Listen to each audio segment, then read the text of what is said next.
Sup, my fellas. Don't forget to leave feedback, and enjoy the story. In the world where our hero ended up, only high-rank magic abilities matter, everything else is trash. But Derek is an ordinary low-rank hired magic teacher. However, he had a system that let him master new magic levels faster than anyone else. Noble kids did not respect him, so an aristocrat's daughter could freely mock him and beat him as much as she wanted. But the hero's teaching methods were not like those in academies, and he did not bow to that spoiled brat. So he just drove her into a night forest, and coldly promised to kill her if she did not squeeze out at least a spark. She ran away, stumbling and gasping, stumbling at every step. He threw a fireball at her, missed on purpose, just to laugh at her panic. She kept running, barely breathing. When she tripped over another root, and death was just inches away, suddenly her magic activated. But earlier he was nobody, a poor outcast with no money and no skills. His only chance to learn anything was an old first-level mage, who grumbled at the whole world. The old man taught him magic, but always said, "Without noble blood, you will not get higher." Yet the hero grasped everything on the fly. In a short time, he already cast his first spell, and after another training session, they sat in their camp. While drinking, the old man told Derek that noble children beyond Ebelstein could reach 3 stars before adulthood. He warned Derek not to get arrogant, insisting a low-born mage like him would hit his limit at 2 stars. Again and again, he preached that magic was decided by bloodline and that effort alone was futile. Those lectures planted in Derek the idea that nobles and commoners were separated by an unbreakable wall, perhaps reflecting the old man's own failures. That night, those bitter words lingered with Derek longer than usual. Rain fell through the darkness as the uneasy silence stretched on. When Derek returned the next day, he found the old man dead. The body was covered in bruises, as if he had been savagely beaten before dying. At first Derek assumed the old man had simply picked the wrong fight. Only later did he learn the guards had beaten the old man to death. Derek buried him alone, giving the liar a grave despite everything. The official story was that the old man had been caught stealing a 2-star spell book from a warehouse, something no one could understand. To everyone else it looked like a pointless crime from a man who had long since given up ambition. But Derek remembered that the old man had always obsessed over bloodlines. Even so, Derek knew he himself could not possibly have noble blood, because he was not originally from this world at all. 4 years passed, and Derek kept moving forward in Ebelstein. During that time he met Katia Flameheart. She had once been the mistress of the fallen Viscount House Flameheart, a noble-born 3-star mage sought after by mercenary groups. While staying in Ebelstein, she worked through the Beldun mercenary corps and took Derek, then a young 1-star mage, under her wing. From Katia, Derek learned far more than he ever had before from a true 3-star mage. Their lessons and work centered around the tavern Beldunstyr. Katia told Derek that ambition was natural for a mage, especially for someone as talented as he was. Still, she warned him that greed could ruin his progress if he let it control him. Derek accepted the warning, though he remained as guarded as ever. Katia then guided him into deeper training, telling him to shut out distractions and feel his mana directly. She taught him to sense where mana was born, understand its flow, and use it to make imagined effects real. As Derek followed her instructions, his mana reacted violently enough to shake the building. Watching him, Katia concluded that he possessed unusually large innate mana and remarkably stable control. Derek himself felt something changing inside him as the mana settled into a new level. Katia immediately realized he had just broken through. The disturbance drew alarm from the tavern and the street outside. People panicked, thinking some kind of attack or explosion had struck nearby. As the commotion spread, Derek instinctively prepared to respond. Katia stopped him before he could move. She quietly ordered him to stay silent and follow her lead. Outside, the others searched for the source of the noise while Katia steered Derek away from attention. She led him through a back route, keeping him hidden from the crowd. Derek followed, confused by her urgency. Once they were alone, Katia told him to listen carefully because what came next mattered. He braced himself, sensing this was more than a simple warning. Katia explained that nobles guarded their privileges fiercely, and magic was the greatest privilege of all. She told him that among nobles, natural magical strength was praised, but among commoners the same gift could become dangerous. A commoner reaching 3 stars was already rare, she said, and what Derek had just done was even more alarming because he had used a 2-star spell before his coming of age. She identified the spell as the 2-star delusion spell Auditory Hallucination, marking Derek's rise to a 2-star mage at only 14.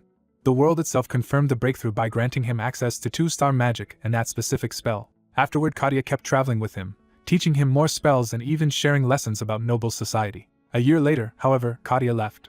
Derek later heard she had been appointed private tutor to the powerful county of Elvester, a position tied to one of the most influential noble houses in the realm. For Katia, accepting that offer was the only sensible choice.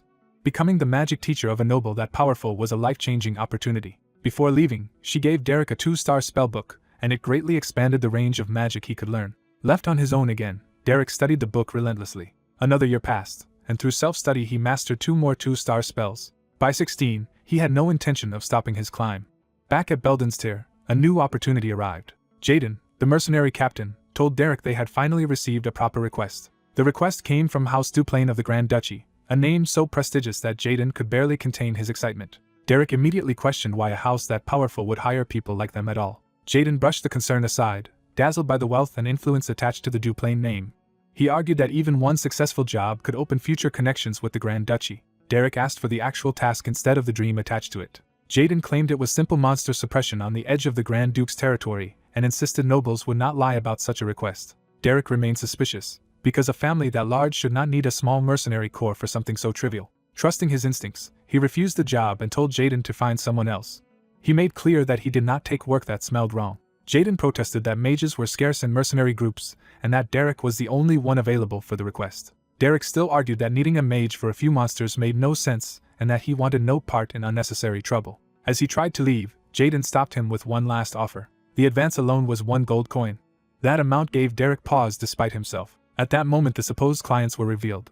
The dispatch officer and maid were clearly people of much higher station than they had claimed. The hooded young woman with them also carried herself like someone far above a servant. Jaden tried to force Derek into proper courtesy, but Derek flatly refused to bow. The older man looked down on him as an untested child and mocked the idea of sending someone so young on the job.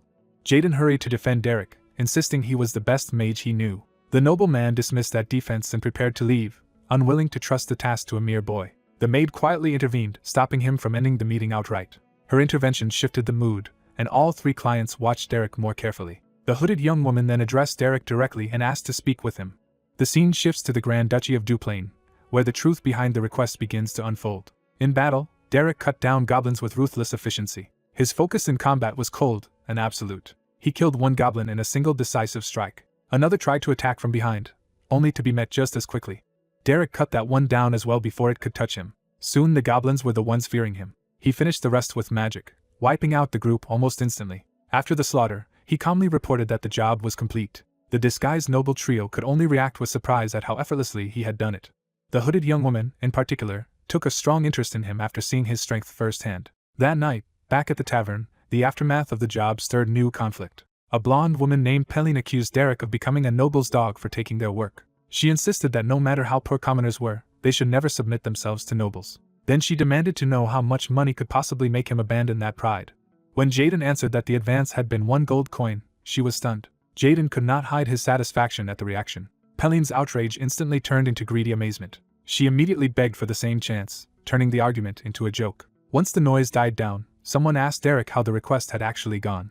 He downplayed the fight itself as nothing special, but said the clients had lied from the start. He explained that all 3 of them had been pretending to be lower-ranking servants than they really were. Jaden asked how Derek could be so sure. Derek pointed out that the supposed dispatch officer lacked the youth, stamina, and sociability he himself had claimed to be seeking, and that the maid's hands were far too clean for rough labor. He had noticed those inconsistencies even during the job. He also singled out the so-called trainee inspector as another obvious false identity. Derek's suspicions had been sharp from the beginning. Jaden answered that mercenaries survive by doing the work and taking the money, not by prying into their clients' secrets. Derek reluctantly accepted that practical logic for now. He reflects that in the wild, survival and earning a living matter more than anything else. The next day, they were summoned to the Grand Duchy of Duplain itself. At the goblin site, Derek formally reported that the threat had been dealt with and would not return soon. Jaden tried to turn the successful result into a discussion of the remaining payment. Instead of haggling, the noble side casually produced even more gold. Jaden was thrilled by the sight of 2 gold coins, while Derek stayed focused on the real issue. The older nobleman then decided to drop the pretense. He openly praised Derek's ability and asked whether Derek would accept a new request. Jaden was still trying to keep up with the sudden change in tone. The new offer was worth 15 gold coins, a sum so large it stunned everyone. The noble asked plainly whether Derek would take it. Derek answered yes without hesitation. Soon after, a carriage carried them deeper into noble territory. They arrived at Duplain's residence, a place grand enough to make their own status feel painfully small. Even Jaden was awed by the scale of the Grand Duke's home. Before entering, the older man finally offered proper introductions and told them to speak freely, since they were no longer strangers. He revealed himself as Delan, the Grand Steward serving Grand Duke Duplain, and apologized for hiding his status earlier. Jaden was rattled by how high above them this man actually stood. The maid introduced herself as Katerina, the Grand Duke's head maid. Jaden hurried to offer respectful greetings now that he understood who they really were. Derek notes that his suspicions had been correct all along. The supposed dispatch officer was the Grand Steward, the maid was the head maid, and their true ranks were even higher than he had expected. A cloaked visitor arrives at the Duplain residence, drawing immediate attention. As the white-haired boy listens, he realizes the person seeking him out is someone important. The newcomer steps forward and formally presents herself. Her entrance carries enough weight to make the moment feel decisive. The boy studies her carefully, unsure what to expect. She introduces herself as Isline Eleanor Duplain, eldest daughter of House Duplain, and asks to hire him as magic tutor for her younger sister Daila. The offer shocks him, since tutoring a noble lady is far beyond what he imagined for himself. The story shifts to the Duplain residence, where the family's internal trouble is already boiling over. Inside the manor, tension hangs over the Grand Duke's office. Raig bursts in and demands that his father and Valerian pay attention to an urgent grievance. The Grand Duke rebukes Raig for barging in and orders him to behave with dignity. Raig refuses to calm down and insists the real disgrace is Daila, accusing her of abusing the servants he hired. The maid at the center of the complaint is left trembling and in tears. Valerian tries to contain the scene and reminds Raig that he is interrupting an important discussion with their father. Raig presses harder, saying servants keep quitting because Daila destroys things whenever she pleases. He accuses his father of protecting Daila no matter how violent and unruly she becomes. Valerian shouts at him to stop before he goes too far. He finally orders Raig to leave and end the outburst. Raig falls silent for a beat, but only to gather himself. He argues that if Daila is useless, the family should rely on Isline instead.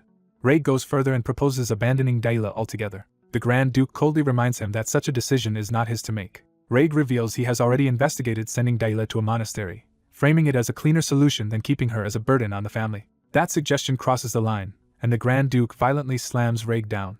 Raig is driven face first into the desk under his father's strength. The Grand Duke repeats that Raig has no authority over Daila's fate. Even pinned and bloodied, Raig warns that his father will eventually have to choose. The Grand Duke is left brooding over the threat. Back in the present, Isline arrives at the manor with the white-haired mercenary she recruited. She asks whether he has heard of her younger sister Daila, and he admits he only knows the name from the family registry. Isline confirms that Daila exists, but is largely hidden from public notice. Their arrival interrupts the heavy atmosphere inside the residence. Valerian notices Isline and comes to receive her, with Raig still nursing his injury nearby. Valerian greets Isline warmly, and asks how she has been faring in Ebelstein. She answers politely that she has been living comfortably thanks to the family's support. Seeing Raig injured, Valerian cuts the reunion short, and Isline accepts the delay without complaint. The mercenary quietly observes the brothers and the strained household dynamic. Valerian and Raig both turn guarded as they size up the outsider Isline brought with her. The boy's attention sharpens as he takes in the hostility around him. He also notices the frightened maid still shaken by what happened earlier. That glimpse tells him the family's problem is deeper than a simple tutoring request. Once seated before the Grand Duke, Isline resumes the formal purpose of her visit. She introduces the white-haired boy as the magic tutor she brought from Ebelstein and says he has agreed to take charge of Daila. The Grand Duke gives the arrangement a measured, skeptical look. Isline politely offers to withdraw if he is too busy to discuss it further. Instead, the Grand Duke stops the boy and orders him to remain behind. The boy silently accepts the summons. The room settles into a private interview. The Grand Duke reviews papers while considering the candidate. He remarks on how young the boy is and confirms that he is only 16.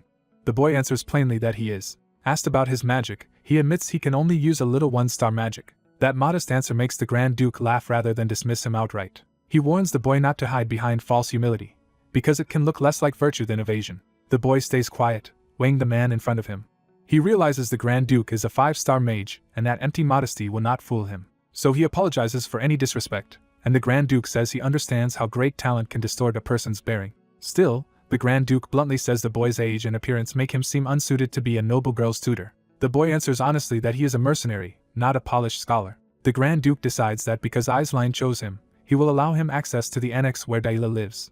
As he dismisses him, the boy asks for permission to raise one more matter. The Grand Duke allows him to continue. The boy explains that as a mercenary, once he accepts a commission he intends to see it through. He makes clear that Isline hired him specifically to teach Daila magic and prepare her to enter noble society properly. The Grand Duke impatiently asks why he is restating what is already obvious. The boy answers that he has a serious request to make before he begins. That catches the Grand Duke off guard. Before the request is answered, a plate suddenly flies elsewhere in the annex. A maid is nearly struck and recoils in terror as the dish shatters beside her. She desperately apologizes to Daila, but Daila rejects the apology as worthless coming from a servant. Daila orders the maid out of her sight and threatens worse violence if she appears again. Elsewhere, Isline questions why the tutor had to be someone like Derek when noble magic masters should have been available. Her companion explains that a commoner mercenary would normally struggle to serve as a noble's tutor. Isline reveals she already tried nearly every famous magic master she could find, and all of them gave up on Daila. So she deliberately chose someone desperate enough to persist, especially one who understood both hardship and noble manners through his fallen noble master. She believed Derek's rough background and unexpected refinement might let him guide Dahlia gently. Her companion warns that she is misreading him and does not truly see what kind of person Derek is. He reminds her that Derek survived the streets and mercenary life long before adulthood, which kindness alone could never have accomplished. That warning unsettles Eyeline. Meanwhile, Derek is escorted deeper into the annex by the old steward and a maid. He stops outside Dahlia's room and prepares himself before entering. His hand rises toward the door with deliberate restraint. He knocks and waits rather than barging in. When no answer comes, he remains patient. At last he opens the door. He steps inside and offers a cautious greeting. Introducing himself as Derek, he asks to be excused for intruding. Dahlia, the second daughter of House Duplain, tells him to come closer. He obeys and approaches her seat. A cruel smile forms before she makes her move. Without warning, she dumps filthy water over his head. Derek endures the drenching in silence. Dahlia mocks him, saying she mistook him for a sewer rat. She toys with the idea that he might not even be the mercenary she was told about, because he looks exactly like vermin to her. Then she climbs onto a chair to loom over him and intensify the humiliation. She literally places herself above him to assert dominance. Pouring the rest of the gutter water over him, she sneers that it suits his origins better than clean clothes ever could. Derek still refuses to react. Dahlia feigns disappointment that the torment ended only because she ran out of water. He remains composed, but his patience is clearly thinning. His lack of submission unsettles Dahlia for the first time. Enraged that he dares meet her eyes, she lashes out physically. Her kick knocks him down onto the wet floor. Even after that, she only complains that he smells foul. She covers her nose and treats him as something beneath human dignity. From the floor, Derek's expression hardens into resolve. Dahlia braces herself on the chair, still convinced she controls the encounter. She lectures him to know his place and mocks the idea that someone like him could ever teach her anything. At the same time, the Grand Duke's office sits under the weight of the decision Derek forced him to consider. The Grand Duke stands alone, thinking through the consequences. He recognizes that ordinary methods will never solve Dahlia's case. Remembering Derek's words, he accepts that the very fact a tutor like Derek is needed proves Dahlia's problem is severe, and he must decide how much power to give him. Derek's request was for full authority over Dahlia's education, not just nominal permission to teach. The Grand Duke understood exactly what that would mean. Back in the room, Dahlia's confidence wavers as Derek finally moves.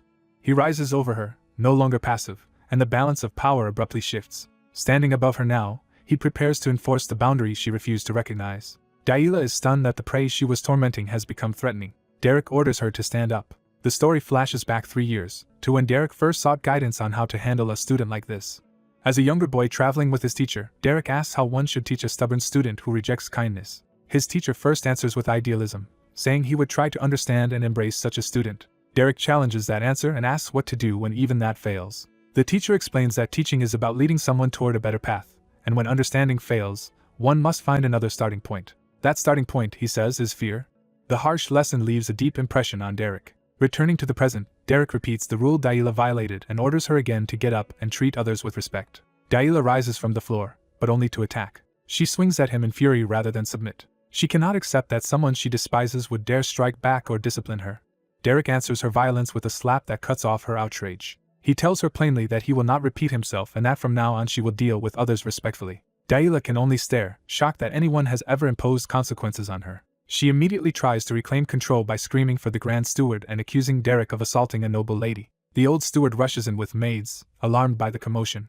He starts to condemn Derek for touching Dahlia and warns of the Grand Duke's wrath. Derek calmly produces the written order he secured beforehand. The document states that the Grand Duke granted him full authority over every aspect of Dahlia's education and allowed him to use whatever methods he judged necessary. The steward is shaken when he verifies the order. Dahlia is left staring at proof that her father truly empowered Derek over her.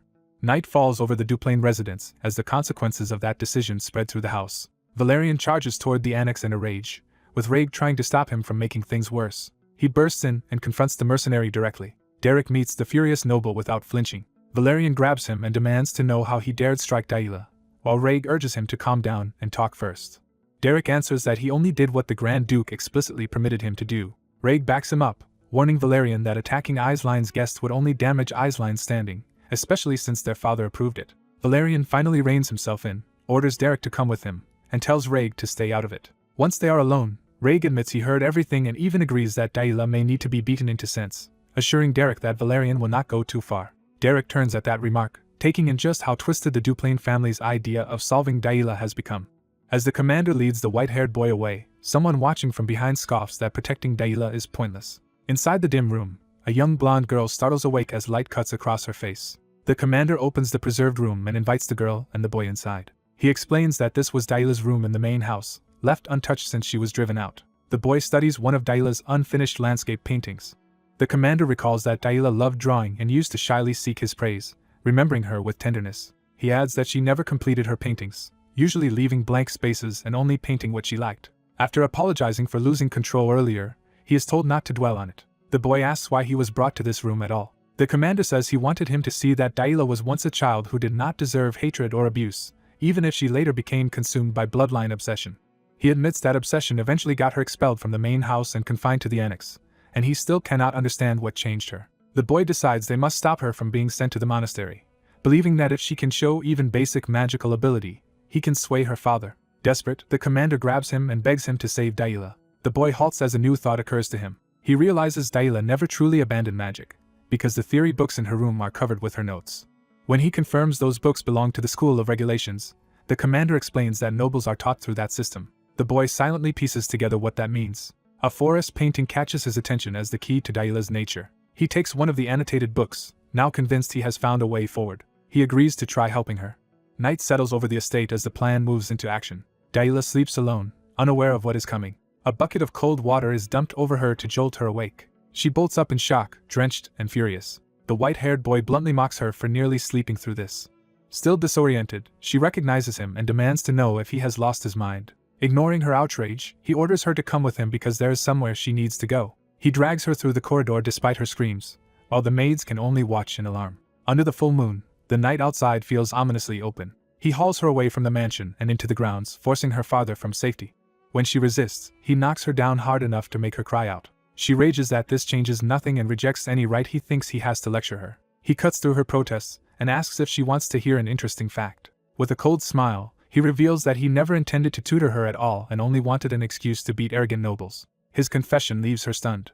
He presses the point, claiming no one born low has any reason to like nobles and that the tutoring was just a pretext. He singles her out as exactly the kind of noble he wants to punish. Drawing his sword, he savors the thought of noble screams. Daila tries to threaten him with the consequences of attacking her. He dismisses the threat, saying she is headed to a monastery anyway and no one would trust her word.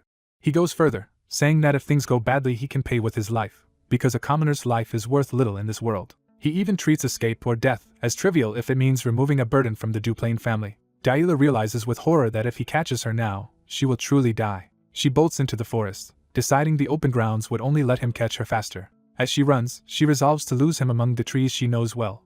She trusts the forest because she has roamed it since childhood and believes it can lead her back to safety. In panic and fury, she decides that if she can turn the situation around, he should be the one to die. Behind her, he calmly forms a blazing fireball. He launches the spell into the night, turning the chase into an execution. Daila recognizes the attack in disbelief as a fireball.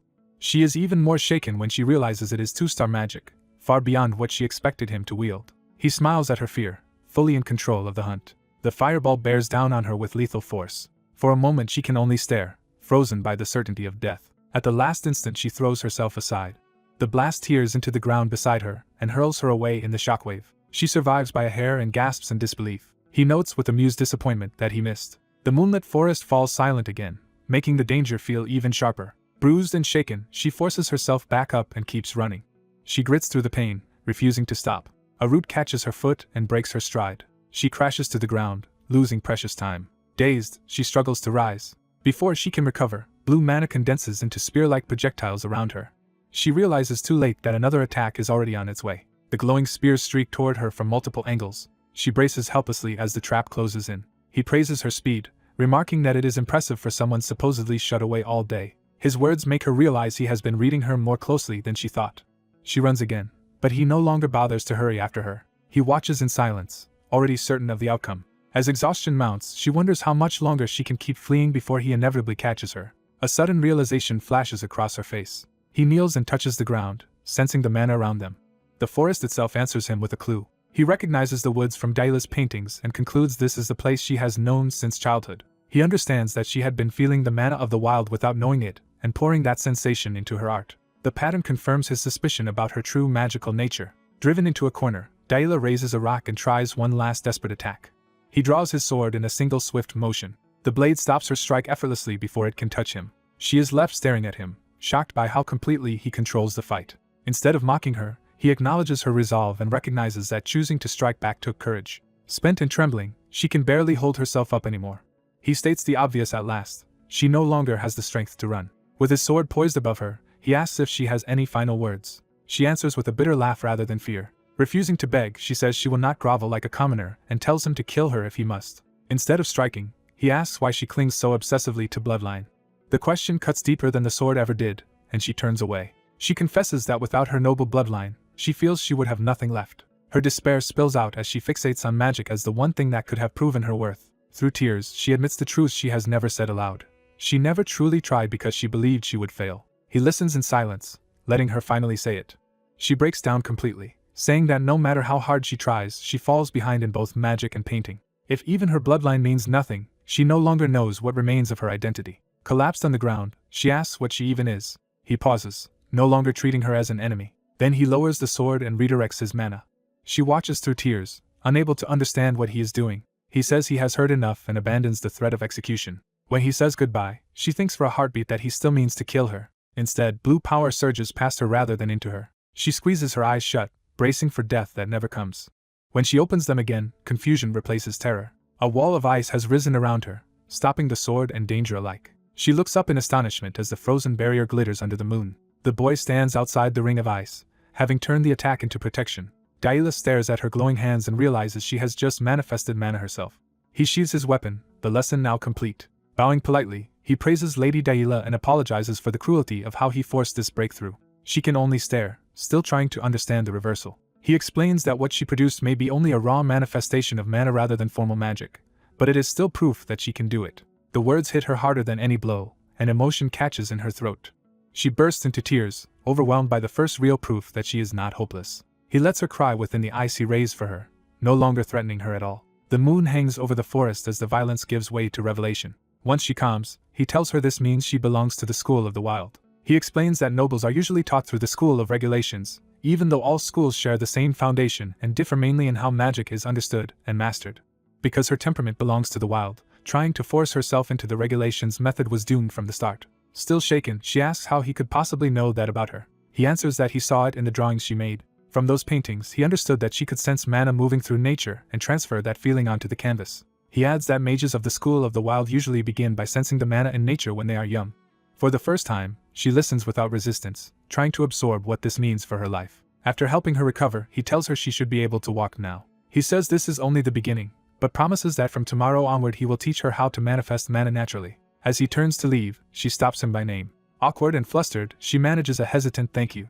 He accepts the gratitude with quiet restraint. The two of them walk back together through the forest, now allies instead of hunter and prey. On the way, he asks if the sunset painting in her room was hers, and when she admits it was long ago, he tells her it was beautiful enough to be a masterpiece. Morning light fills the mansion, marking the start of a different day for Yahello. She wakes with new resolve and immediately begins testing the mana she discovered. A faint swirl of blue energy gathers at her fingertips as she practices alone. She focuses intensely, determined not to lose this chance. Even so, she admits to herself that controlling it is difficult. Later, a maid approaches her room carrying water, unaware of Yahello's changed mood. When Yahello suddenly opens the door, the startled maid spills the bucket. Water splashes across the floor in front of them. The spill reaches Yahello's feet, but she remains perfectly composed. Terrified by her own mistake, the maid immediately begs forgiveness and expects punishment. Yahello simply tells her to watch where she is going and walks past without striking her. The maid is left kneeling in disbelief, apologizing for a punishment that never comes.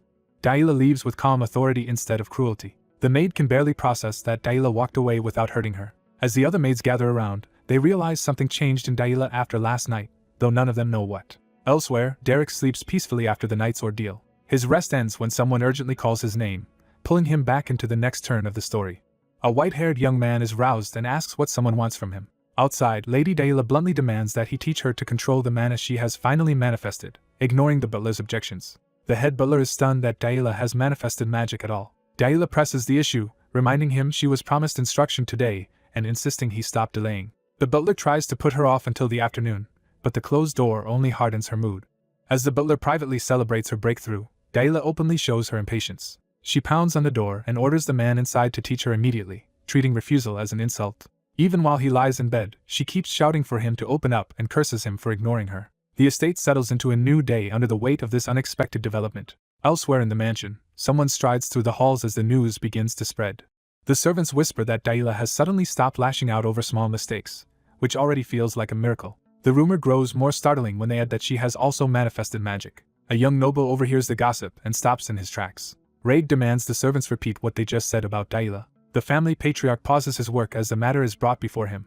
In a formal meeting, Raig reports to his father that repeated questioning of the butler and servants confirms Dahlia has manifested magic. Their father reacts with relief rather than alarm. Raig warns that one magical awakening should not erase everything Dahlia has done or automatically cancel plans to send her away. Valerian rebukes him, arguing that a sister who has manifested magic deserves praise, not condemnation. The father studies his son's opposing reactions in silence. Raig doubles down, insisting Dahlia's long record of trouble outweighs such a small result and that the convent plan should stand. Their father weighs the matter carefully instead of answering at once. The scene shifts as the family's decision gives way to Dahlia's own training. Dahlia sits alone in a sulk, hugging her knees and stewing over what she has heard. Her white-haired teacher, Derek, finds her and dryly asks whether she is sulking. Dahlia refuses that label and insists what she feels is anger. Derek tells her that acting spiteful will not change the situation. She snaps back that this is not spite but genuine anger. Derek dismisses her pouting and reminds her that the world has an order she cannot overturn by sulking. Dahlia explodes, furiously correcting him again and demanding he stop calling it pouting. Derek meets her outburst with flat, unimpressed silence. She grudgingly gives up the argument and half accepts his wording, confused by his lack of reaction. Derek calmly settles in to begin the lesson on his own terms. He warns her that newly manifested magic can backfire if used carelessly and speaks from personal experience. When he says she has rested enough and now needs to study, Dahlia mocks him as a stiff and boring magic teacher. Derek answers with a chilling suggestion that he could teach her in a far less stuffy way if she prefers. The threat conjures an image of ruthless battlefield magic, and Dahlia immediately understands he is not joking. She hastily withdraws the complaint and decides not to push him further. Derek begins properly, explaining that they will first practice magic manifestation so she can eventually learn one-star spells. He introduces the School of the Wild as a freer path of study, contrasting it with the more rigid School of Regulations. He adds that Dahlia's temperament actually suits the School of the Wild, leaving her baffled by what he means. Derek explains that her free-spirited nature fits that school well and that her Duplain blood gives her abundant talent. For perhaps the first time, Dahlia truly listens to praise about herself. She asks in disbelief whether he is really saying she is talented. Derek confirms it, pointing out that manifesting and instantly producing an ice wall is proof of exceptional ability, which makes her wonder if she is a genius. He bluntly separates talent from genius, while Dahlia stubbornly insists they are basically the same. Their bickering continues as the lesson moves forward, watched from outside by an unseen observer. Raig listens from beyond the room and clicks his tongue in irritation. Time passes at the estate as Dahlia throws herself into training. The next day, she bursts in to report that she can now manifest magic but still cannot control its direction. Another day, she proudly shows Derek a new attempt and complains that imbuing it with cold still feels wrong. By the following day, she is chasing him through the halls, saying she can sense the magic now even if the feeling is strange. Later, she even tracks him outdoors to demand attention, while he quietly reads under a tree. She scolds him for wandering from the annex and accuses him of slacking off with the spell books their father lent him. Derek answers without shame that the books were indeed lent to him for exactly that purpose. Dahlia drags him back anyway, insisting she has finally managed to let the magic flow out properly, and wants him to verify it at once. Meanwhile, Valerian waits alone in a grand room, preparing for a private conversation. A door opens to admit the person he summoned. Valerian welcomes Derek in and invites him to sit so they can talk. He asks Derek how Dahlia has been doing lately.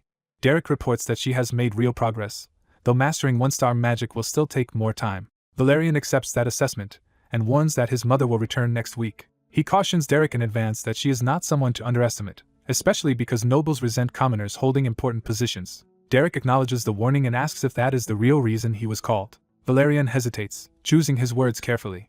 He explains that as the future head of House Duplain, he believes leadership means sincerely embracing every member of the family. He admits that this ideal is difficult because people's hearts and values differ too deeply for easy harmony. Derek asks him to stop circling the point and say what he really means. Valerian steels himself to confess something more personal. He admits with real hurt that Dahlia no longer plays with him. The childish complaint catches Derek completely off guard. Valerian nostalgically recalls how warmly Dahlia used to greet him when they were small and idealizes her as an angelic child. He then asks Derek if there is any way to win back Dahlia's favor. When Derek questions why he is asking him, Valerian blurts out that Derek is the only person Dahlia willingly follows around. Trying to prove his sincerity, Valerian stops him from leaving and reveals he even learned doll making from the maids for Dahlia's sake. He proudly presents a handmade doll meant to resemble Dahlia and asks whether his brotherly love comes through. Derek stares at the grotesque result and asks if Valerian is trying to curse someone. Valerian is crushed by the verdict and realizes Derek is useless for this kind of emotional advice. Another day dawns over the estate. Derek is formally received by a refined noblewoman who says she has heard much about the capable magic teacher they found. She frames the meeting as polite interest in the man teaching Daila. Introducing herself as Miriella Dibel Duplain, she sweetly offers to send him a gift from her territory. Derek immediately refuses the implied patronage by stating he belongs to no noble house. Miriella is taken aback and asks what he means. Derek calmly reveals that he is a commoner. The revelation shocks Miriella outright. The story jumps back a week to explain how this confrontation began. When Derek first arrived at the Grand Duke's residence, a dark-haired woman named Aisline told him she was glad they had brought him there. As Daila's older sister, Aisline said she could not stay by Daila's side because duties in Ebelstein called her away, so she entrusted Daila to him. Derek accepted the responsibility with a restrained answer. Afterward, his rough mentor chided him for sounding lifeless when someone had just entrusted him with her sister. Aisline and the man urged him to finish quickly and return before Pelling caused another scene, making clear they were counting on him. Left behind at the residence, Derek watched their carriage depart in silence. Only then did Aisline realize she had forgotten to warn him about something important. She remembered too late that Valerian's mother would be returning the next week and that Derek had received no warning about her. When asked whether such a warning was really necessary, she hesitated. She struggled to describe the problem delicately. Her tension made clear the issue was serious. She finally admitted that Valerian's mother was, in effect, a god of anger and would explode over the arrangement. Back in the present, the patriarch curtly tells Miriella to lower her voice because he can hear her perfectly well. Miriella ignores the rebuke and insists the real issue is their beloved youngest daughter, Daila. The father admits he dislikes appointing commoners to important roles too, but reminds her that every highborn teacher with a respectable bloodline had already given up on Daila. Miriella refuses to accept that excuse and is appalled that they hired a former mercenary to teach her daughter. The father answers that competent magic teachers are rare and that Derek came recommended by Aisline. Miriella still insists there must be standards that cannot be compromised. She proposes summoning her younger brother Flam instead, arguing that now Daila has manifested magic he could teach her properly. The father rejects the idea, pointing out that Flam is busy managing Ebelstein and cannot be casually pulled away for private tutoring. Miriella fires back that Ebelstein's social world is just as chaotic and dangerous, so appearances there matter too. She argues that a teacher's status matters above all socially and that a nameless commoner would make Daila a laughingstock when she debuts in high society. The argument is interrupted by someone entering the room. Valerian asks his mother to calm down and reminds her she did not come back merely to fight with his father. Miriella refuses to back down, saying the real question is whether that commoner mage is truly qualified to teach Daila. Raig steps forward and pointedly asks if that is the standard she wants applied. Miriella turns to him, surprised by his intervention. Raig says that a commoner becoming a noble girl's magic teacher is unusual, but if the man truly has the necessary qualities, it need not be a major problem. He proposes to test Derek's worth himself, and begins to suggest a magic spar as the measure. Their father cuts him off, warning that Derek is a genuine mage and not someone to dismiss lightly. Raig absorbs the warning without backing down. He shifts the test, suggesting they evaluate Daila instead. Valerian watches closely, sensing where Raig is heading. Raig argues that if Derek is truly an excellent teacher, then Daila should show excellent results, so he will personally spar with her to verify that progress. The father falls silent, considering the proposal. Raig leaves before anyone can stop him, with Valerian calling after him in alarm. Valerian protests that challenging Daila to a magic spar is reckless and unreasonable. Raig asks whether Valerian truly believes Daila has changed and reminds him of everything she has done. Valerian answers that despite all of it, Daila is still their only sister and family should protect its own. Raig bitterly scoffs at that appeal to blood. He erupts that the very blood Valerian reveres is what has been dragging their house down, and that letting Daila enter society after all her behavior would ruin them. Valerian is shaken and asks if Raig truly means what he is saying. Raig coldly replies that Daila crossed the line first and that the best place for her is shut away in the annex. Valerian can only stand in stunned silence as Raig walks off. Raig leaves with a hard, resolved expression, having committed himself to forcing the issue. Outside the annex, even the birds are disturbed by the tension gathering around the coming test. Soon after, Daila bursts into Derek's room and calls for him urgently. Derek looks up from his reading and asks why she is making such a fuss so early in the morning. She throws him a rolled notice, interrupting his study with official news. Daila declares that if she loses the coming magic spar, he will be fired. Derek reads the notice and calmly points out that Raig is already an experienced one-star mage, so winning will likely be difficult for her. Daila explodes at his lack of urgency and accuses him of speaking as if he expects to be dismissed. Derek answers that he is a mercenary who simply does the job he is hired for and takes the pay that comes with it. He adds that he has already been paid more than enough, making clear he is not clinging to the position. His indifference startles Daila, and she asks whether he truly means he would leave that easily. A week later, the day of the test arrives. The estate prepares a formal outdoor arena as the family and servants gather to witness the result. The patriarch arrives with Miriella and the household, turning the spar into a public judgment. Derek appears before the patriarch, formally announcing his presence. He bows with composed professionalism rather than fear. The patriarch notices that Derek shows no nervousness at all and wonders whether that calm comes from confidence. He concludes that such nerve under pressure proves Derek is not someone they should discard lightly. As the test is about to begin, someone steps forward onto the field, signaling that the decisive confrontation is finally starting.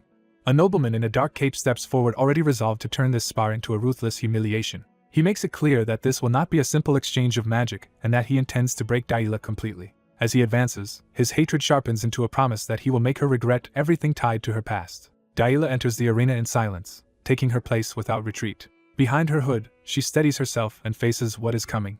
Her thoughts return to Derek, and she challenges whether he truly meant that results mattered more to him than anything else. He had answered that her magical growth was finally moving properly and that even if she could not yet use one-star magic, she would soon reach it. He explained that her progress came from being born with Duplain blood, which only deepened her confusion about why he was saying this now. Derek reminded her that the School of the Wild values self-study over inherited teachings. That answer only upset her more, because it sounded like he was preparing her for separation. He hesitated, leaving the truth hanging between them. Yahello finally admitted her own weakness and addressed him with painful sincerity. Through tears, she begged to keep learning from Derek and confessed that she wanted no other teacher. Derek fell silent, taking in how desperately she meant it. He warned her that he knew nothing about noble sparring customs and had never fought under such rules. What he could teach her, he said, was how to win a real fight, and he asked whether victory was what she truly wanted. Yahello remembered the years of contempt that had defined her life, when people mocked her lack of magic and treated her as a stain on Duplain. The insults had gone beyond her, turning her existence into proof that even her family could be dragged down by her weakness. Those memories hardened her resolve, and she asked Derek to make her win. So when she came to this duel, she did not stand there as Raig's little sister. She also refused to stand there merely as the youngest child of House Duplain. She stood there only as Derek's student, and as a mage determined to prove herself. The house banner flies above the arena as the formal match begins. Yahello and Raig face each other across the platform, the distance between them charged with family pride and personal grievance. An official clears his throat to announce the terms. He declares that they will follow the Kelbram Salon's high-rank sparring rules, where the first side to trigger General Pelham's protective magic circle loses. Raig accepts the rules and calls for the duel to begin. Yahello answers with a calm, focused stare instead of fear. The protective charm around each duelist is explained as a costly accessory that activates just before serious damage and nullifies the decisive blow. Watching from the side, Derek notes how nobles hide danger behind expensive safeguards and guesses Raig plans to finish the match quickly. Raig immediately launches into incantations and gathers green mana into a fast-moving attack. Yahello does not panic as the first spell closes in. She raises her hand and answers with raw control rather than a formal spell. Raig continues chanting while inwardly dismissing her as someone who belongs back in confinement. He sends a sweeping strike across the arena, expecting to overwhelm her before she can react. A voice cries out for Yahello as the attack bears down on her. She tracks the spell with sudden clarity. Instead of meeting it head-on, she slips past its path with a sharp, efficient dodge. Raig is offended that she would answer his magic with movement and nerve rather than proper decorum. He redirects the attack, trying to force it back onto her. The curved spell chases her through the air as he tries to make accuracy substitute for skill. Yahello studies the attack even while evading it. Derek realizes Raig can cast one-star magic easily but fights like a novice, wasting mana by forcing the spell's trajectory. Yahello answers by raising a wall of ice directly into the attack's path. The ice barrier surges up around her, turning defense into terrain. Raig scoffs that she is not even using star-ranked magic, only brute magical manifestation, and assumes it cannot truly stop him. To crush her resistance, he creates multiple green projectiles at once. He decides to overwhelm her with sheer firepower and dares her to block everything. From behind the ice, Yahello watches him prepare a barrage instead of retreating. Derek's lessons echo back to her that mercenaries do not worship fairness, only victory. He had warned that this kind of fight would look ugly by noble standards and might draw criticism even if she won. But he also told her that a winning ending could still be created if she accepted that reality. Yahello had accepted that without hesitation. Now she steadies herself and commits fully to that path. She runs through the shattered field as Raig's attacks rain down around her. Derek's teaching returns again. The fighters who win despite weaker strength are the ones who turn the battlefield itself into a weapon. They do not duel politely. They fight to control every advantage. Raig braces himself, trying to keep his casting rhythm while the terrain grows hostile. Yahello slams power into the platform and uses the structure itself as part of her attack. She embraces the mercenary principle of using any available method to seize victory. She waits for the instant his guard drops during incantation and strikes at that opening instead of his pride. Her ice tears through the platform from below, shattering the ground under him. Yahello pushes through the debris, refusing to let the chance slip away. Raig thinks the match is finished and assumes she has already been beaten. Yahello realizes he still has not understood where the real threat is coming from. Another attack sweeps over the broken platform while she remains just outside its reach. The arena erupts in dust and splintered wood, hiding her movement. Derek watches without alarm, as if he expected her to reach exactly this point. From the stands, her mother panics and calls out Daila's name. She begs for the spar to be stopped, convinced Daila has been hurt.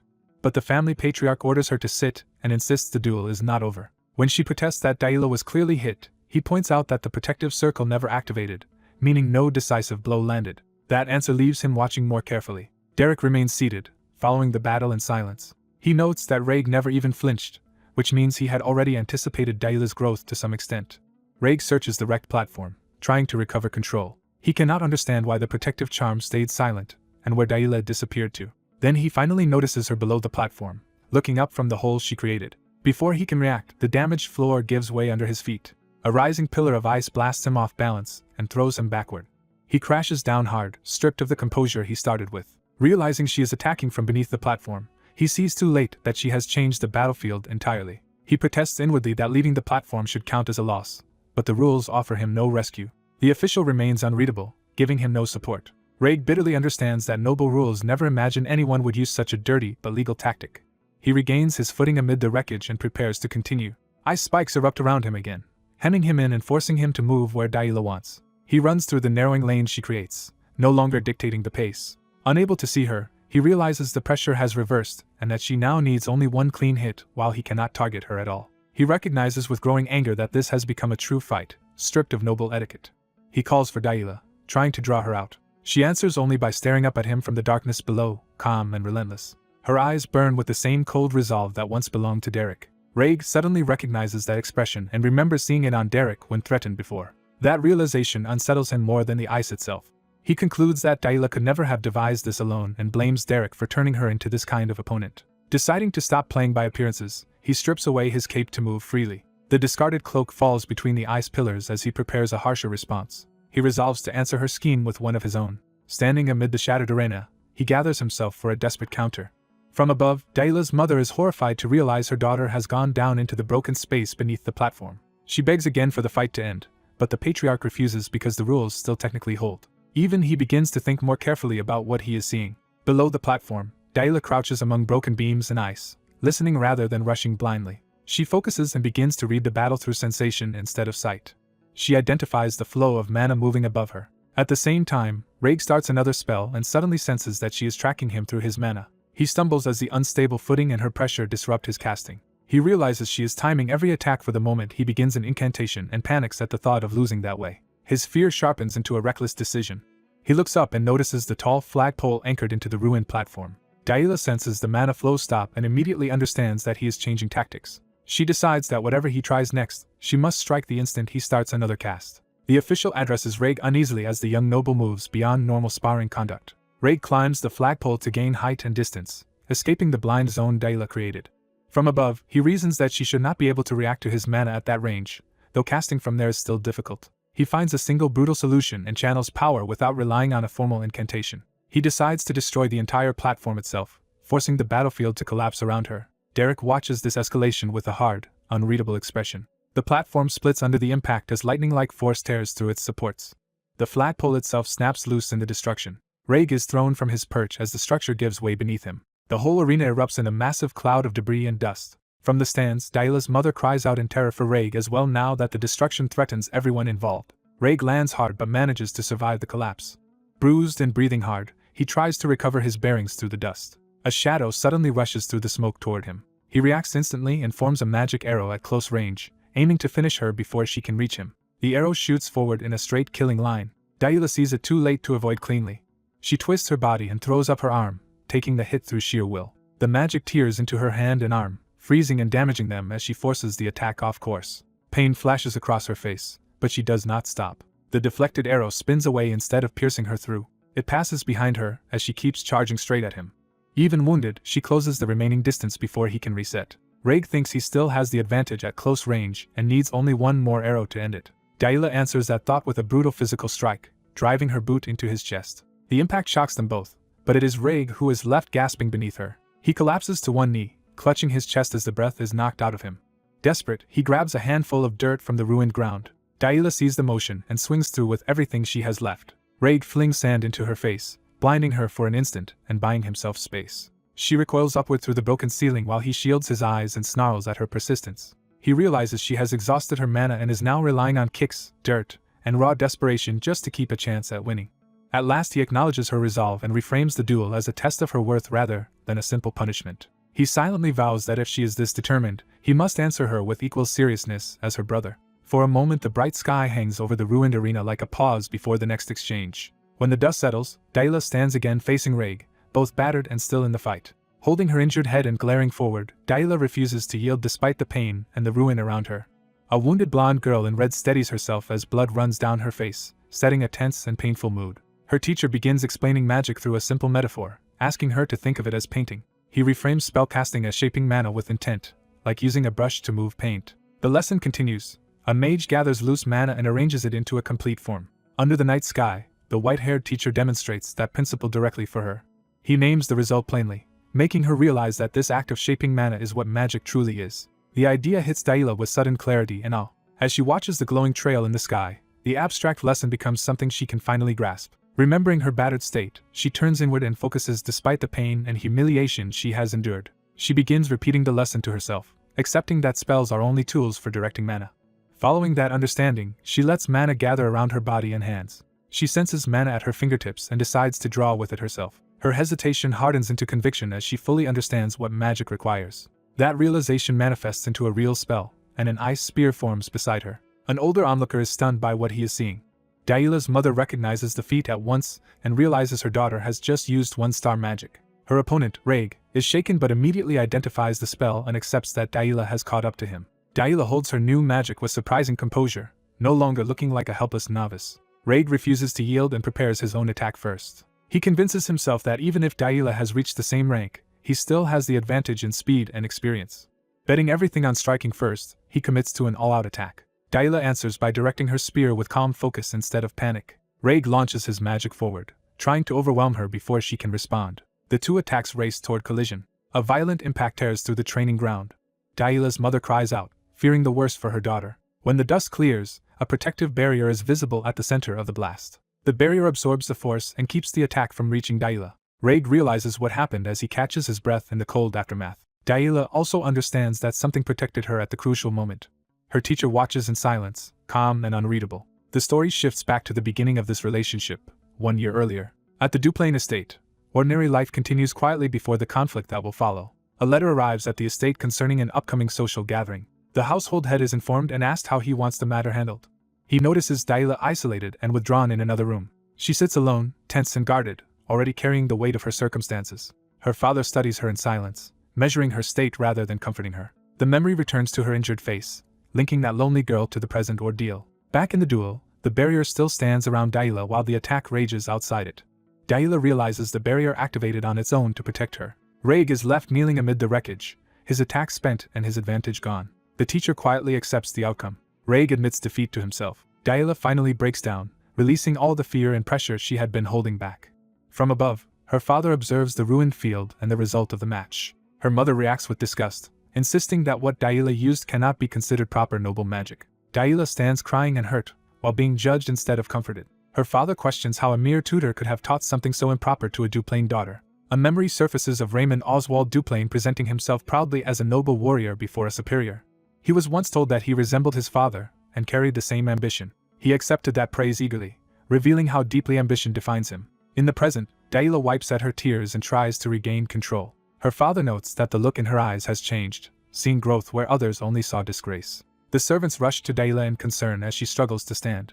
They urge her to get treatment immediately, but Dayla resists being led away. Instead, she turns back toward Raig, unwilling to leave the result unresolved. Raig awkwardly faces her, unsure how to respond now that he has lost. He offers clumsy praise, embarrassed but sincere.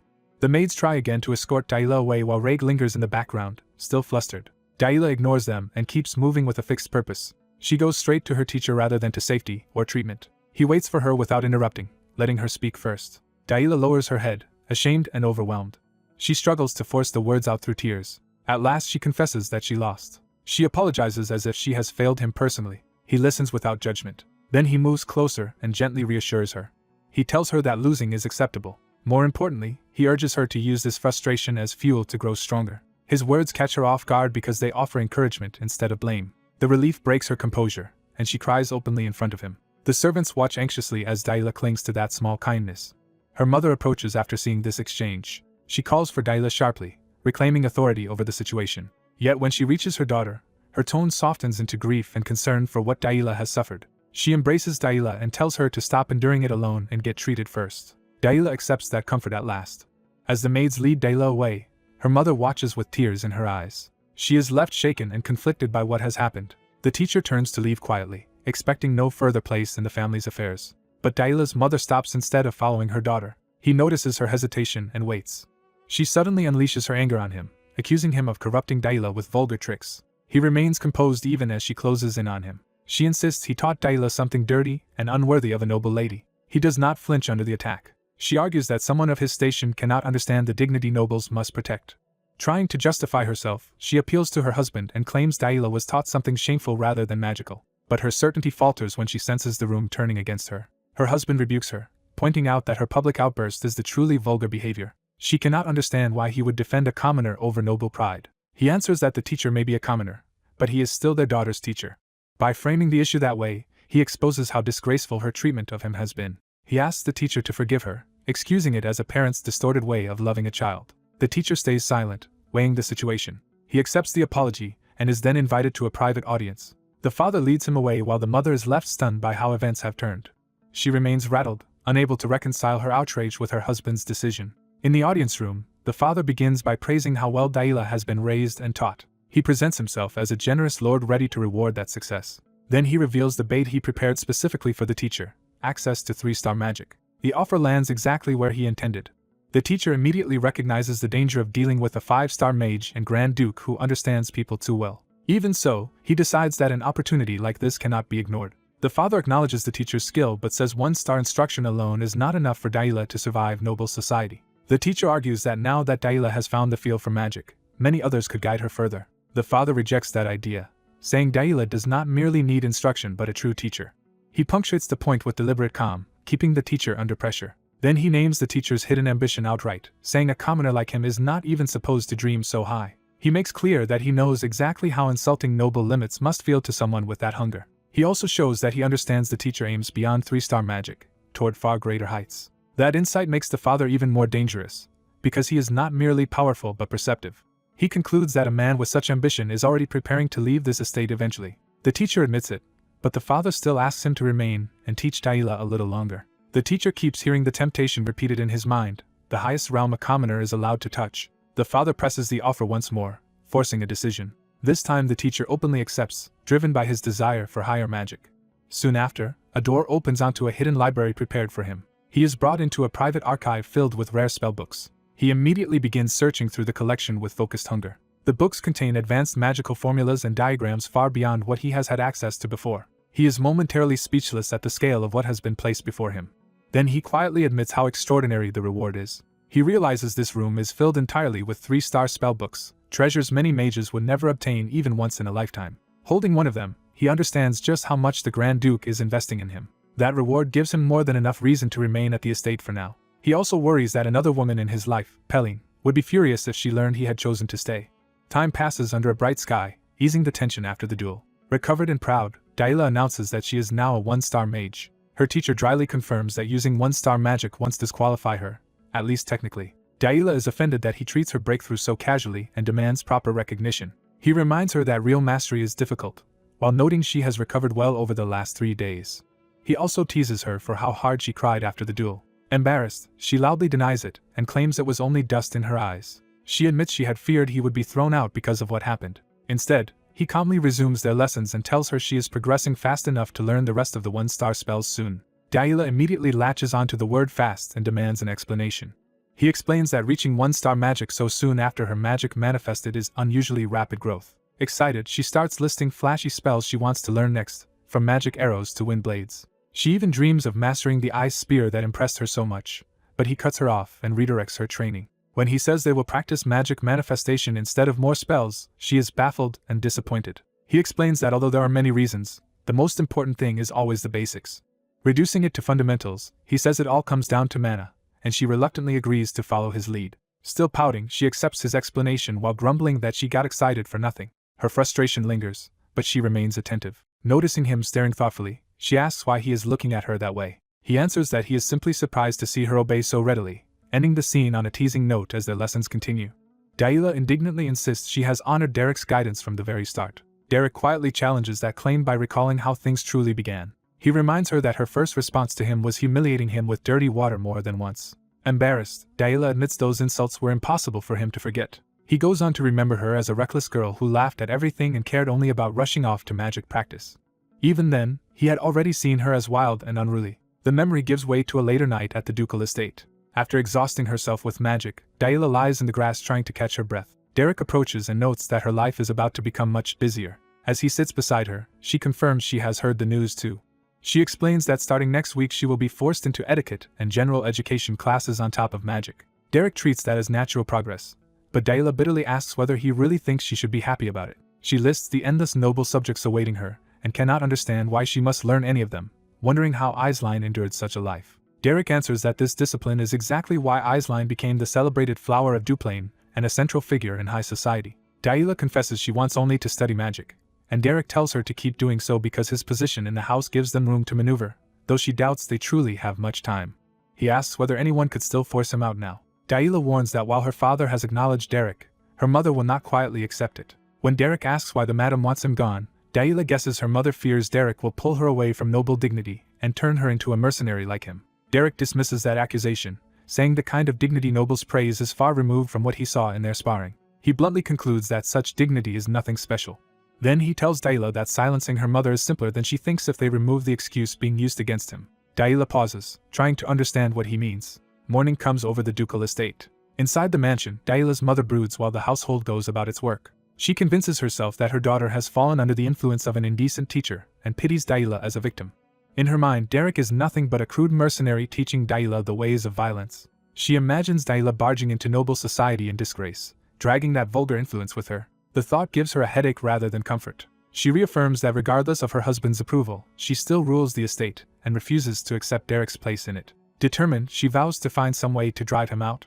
Before she can act, Yahello appears and greets her warmly as mother. The madam is momentarily disarmed by the affectionate, graceful daughter she once claimed to cherish. For a moment she can only stare in silence. Her confusion deepens as she realizes this behavior is not an act she expected. Yahello, now dressed and composed like a proper young lady, politely asks whether her mother rested well. The madam is visibly shaken by the sudden refinement. Yahello apologizes for not visiting sooner because she had been recovering in the annex, says she wants to talk more later, and explains she must leave for a piano lesson. Caught off guard, her mother can only stammer out a reply. Yahello adds that she has to go first because her general education schedule is already packed. Still trying to regain control, her mother asks whether etiquette lessons have even begun yet and points out they should not start until next week. Yahello calmly agrees and thanks her mother for arranging them, saying she is looking forward to the lessons. The answer leaves the madam with nothing to oppose except a weak order to hurry along. As Yahello walks away across the courtyard, the servants watch the exchange. A maid drops what she is carrying in surprise at how different Yahello has become. Instead of lashing out, Yahello gently checks whether the maid is hurt and tells her not to overwork herself. The maid can barely believe she is being treated with such kindness. Yahello leaves the courtyard, and the servants continue staring after her. Word soon spreads through the noble district that Rosia's salon has been full of laughter again. At a tea gathering, Aisline is told that she had seemed burdened by worry at the last event. Aisline lightly brushes it off and apologizes for causing concern. She says most of what troubled her has now been resolved and that she feels much better. Elant of House Belmiard admits she had been alarmed by rumors that Aisline left the noble district to save someone. Aisline explains that she had gone personally to find a magic teacher for her younger sister Yahello. That revelation startles the others, who realize Aisline herself searched for this teacher. Denise of House Veltius repeats the surprising point that Yahello is Aisline's younger sister. Aisline confirms it, and says Yahello has become so proper that she was hard to recognize. She proudly adds that Yahello has manifested one-star magic and now carries herself with remarkable composure. The other girls privately wonder why Aisline is openly speaking of a sister the family once kept hidden. Aisline praises the teacher as a man without status but with extraordinary ability, and reveals she found him in person at the Beldon Mercenary Corps. The word mercenary immediately changes the mood. Elant grows tense as the implications sink in. She starts connecting this teacher to Yahello's past notoriety. Elant remembers that Yahello's reputation once drove even her family's cook away from Duplain, making the current praise hard to reconcile. Still, she cannot ignore that this same teacher somehow reformed Yahello and awakened her magic. Her curiosity sharpens into interest. Elant asks Aisline for the teacher's name. She frames it as simple curiosity about a man who is bound to become famous if he is truly Yahello's teacher. Aisline answers without hesitation that his name is Derek. She adds that Derek has even been helping her with etiquette, because such things are difficult to learn alone. Back at the mansion, Daila's mother forces out praise for Daila's self-study. Daila immediately corrects her and says Derek taught her, asking what exactly had been so difficult when she was left to learn alone. Daila cheerfully admits nearly everything was difficult and says whatever progress she has made is thanks to Derek. Her mother smiles on the surface while inwardly seething at hearing Derek's name yet again. Alone, the madam rages that Derek's influence keeps surfacing no matter what she does. She admits she does not know how he changed Daila, but becomes more determined to find a way around it. Meanwhile, the servants begin openly remarking that Daila has become gentle and considerate toward them. Even the gardener notes that her mood has been bright, and that she has changed dramatically in only a few weeks. The head butler is struck by how familiar that refined demeanor feels. The madam hears someone say Daila now carries true noble dignity, and the comparison only fuels her resentment. Night falls again over the estate. Outside, Derek studies a high-level spell book under the moonlight. He pushes himself hard enough that the strain shows on his face. Blue mana swirls around him as he forces the spell into shape. He steadies his breathing and focus with a practiced trick. His hand continues guiding the mana through a precise pattern. The effort finally throws him off balance, and he drops back to the ground, exhausted. He catches his breath, frustrated but still intent on mastering it. Valerian arrives and apologizes for interrupting what he assumes is training. Derek says it is no problem and asks why Valerian came. The night settles as they prepare for a more personal conversation. Valerian says he wants to talk about Daila, and Derek agrees to listen. Before getting to the point, Valerian notices Derek is studying from a 3-star spell book and learns the Duke lent it to him. That level of trust surprises Valerian. Derek explains that although the book is beyond him for now, there is value in studying ahead. Valerian recalls his father's judgment that Derek is a true mage, not merely a mercenary. He can only admit how impressive that is. Derek brings the conversation back to Daila and asks what Valerian wanted to say. Valerian awkwardly admits the matter is complicated and blurts out that he does not even know what girls Daila's age like. Derek waits for him to explain himself properly. Valerian wonders if a doll embroidered to resemble Daila might make a good gift. Derek immediately rejects the idea as a terrible one. Valerian laughs off the suggestion, saying he expected that answer and had no real intention of making something so absurd. He tries to end the embarrassment by suggesting they head back inside. The two leave the training spot and walk together across the grounds. As they go, Valerian unexpectedly thanks Derek.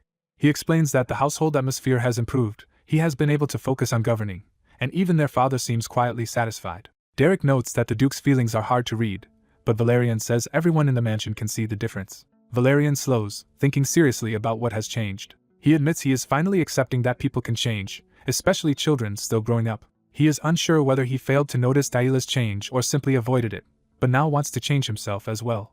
He tells Derek that this shift is thanks to him and offers sincere gratitude. Derek receives the thanks in silence, unable to answer easily. Valerian then mentions that Daila's magic felt different from ordinary magic and asks whether Derek noticed it too. Derek reflects that only a true genius would notice such a subtle distinction. He confirms that Daila uses the mana operation of the School of the Wild, a rare style Valerian has at least heard of.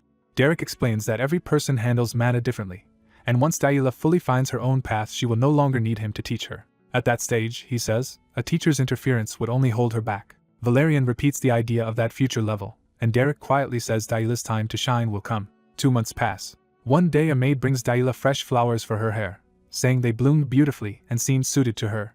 Daila enjoys their scent and remarks that life has felt like spring for months now. She reflects that she is now comfortable even with 1-star magic and has grown much closer to the servants.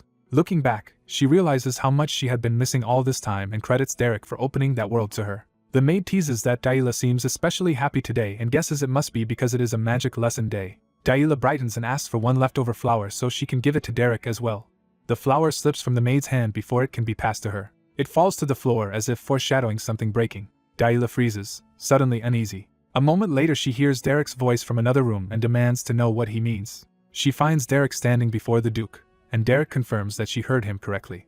He tells Daila there is nothing left for him to teach her. The narration compares their situation to the seasons, saying spring cannot last forever any more than winter can. Derek explains to the Duke that Daila belongs to the School of the Wild and that her natural trait is especially strong. He believes that if he stays involved any longer, he will only clip the wings she needs to spread on her own. The Duke accepts that reasoning and concludes there is no longer any reason for Derek to remain in the mansion. For a beat, either man says more. The Duke rises, making the decision final while Derek lowers his gaze. Then the Duke acknowledges that Derek changed many things and helped his daughter grow. He admits he had been so consumed by ruling the territory that he failed as a father, but says he is relieved now. After a long pause, he asks Derek when he plans to leave. Derek says he has heard Aisline will visit soon and return to Ebelstein, and he intends to depart in her carriage then. The Duke tells him to return the library key, and Derek says he will send back the spell books he is reading and pass the key through the head butler. The Duke cuts him off and orders him to return the key immediately. Derek stiffens at the sudden severity. The Duke ends the audience by saying Derek may go if there is nothing else. Derek hesitates, still holding back what he really feels. The Duke turns away while Derek places a hand to his chest and quietly accepts the dismissal. He leaves the room alone, carrying the weight of the decision with him. In the corridor, Yahello stops him and accuses him of appearing in her life without warning, only to disappear just as suddenly. Derek can only face her and address her formally, unable yet to answer the hurt in her eyes. Derek accepts that he cannot stay, but he still chooses to say a proper farewell to Yahello. Unable to hide her feelings any longer, Yahello quietly asks him not to leave. He hesitates for a moment, clearly affected by her plea. Even so, he starts to walk away from the life he has had here. He explains that he is returning to his old path as a mercenary, will keep studying magic, and expects Yahello to continue growing until her debut in Ebelstein. His words leave her hurt, but she listens instead of stopping him. He softens the parting by promising they can meet again in Ebelstein, and by then he hopes to be strong enough to teach her more. Yahello calls him infuriating because he always leaves her with nothing to argue against. That night passes under the looming weight of the mansion and their coming separation. Later, Yahello jolts awake in distress, gasping from a terrible dream. The nightmare drags her back to the cruelty she endured as a child, when everyone around her called her useless and talentless despite her bloodline. The memory reaches its cruelest point with the claim that she should never have been born. The old wound still strikes her with the same shock as if it were happening again. She cries out in her sleep, rejecting those words even now. Alone in her room, she struggles to steady herself after the nightmare. Once she regains her senses, she realizes it was only a dream, though the fear lingers. Her maid rushes in after hearing the scream and fears something is seriously wrong. Yahello is asked what happened, but she cannot immediately answer. Instead, a dangerous thought begins to form in her mind. She considers faking another outburst and returning to the spoiled, violent behavior she once used to keep Derek near her. But the thought collapses when she admits to herself that Derek would not stay for her that way anymore. The maid keeps checking on her, worried that she is ill. Yahello stops herself before saying anything reckless. She decides she will not go back to those ugly methods again. So she smiles and reassures the maid, while privately accepting that forcing people to stay will never make her truly valuable. Morning comes, and the day of departure arrives. A carriage is prepared, and Derek is offered a ride into the commercial district on his way out. One of the household women tells him to say his goodbyes quickly because they will be leaving soon. Derek turns toward the people he is about to leave behind. The household gathers to see him off, including Yahello and the men who have watched over the estate. When asked if he is truly leaving, Derek answers that he must return to where he originally came from. The others acknowledge how hard his time in the mansion must have been and promise help if he ever needs it. Derek thanks them, though he remains emotionally restrained. He falls silent when his gaze settles on Yahello. Yahello meets that silence with one of her own, refusing to make this easy. Her stare unsettles him enough that he asks what she means by it. She makes it clear she is not going to beg him to stay and insists he should not mistake her for a child anymore. Derek answers with sincerity, saying it was an honor to teach her and that he hopes she will remember the magic they learned together. She immediately rejects his modesty and declares that she will proudly call him her teacher no matter what trouble that causes him. For once, Derek has no ready response to her bold affection and trust. Yahello waits, vulnerable beneath her pride. What finally comes out is a clumsy warning for him to stay safe and not throw himself into needless danger, while he asks her not to overwork herself either. She doubles down on her claim that she is already grown and can take care of herself now. Her words trigger a memory in Derek. He remembers his own younger self insisting the same thing, trying to survive by pretending he needed no one.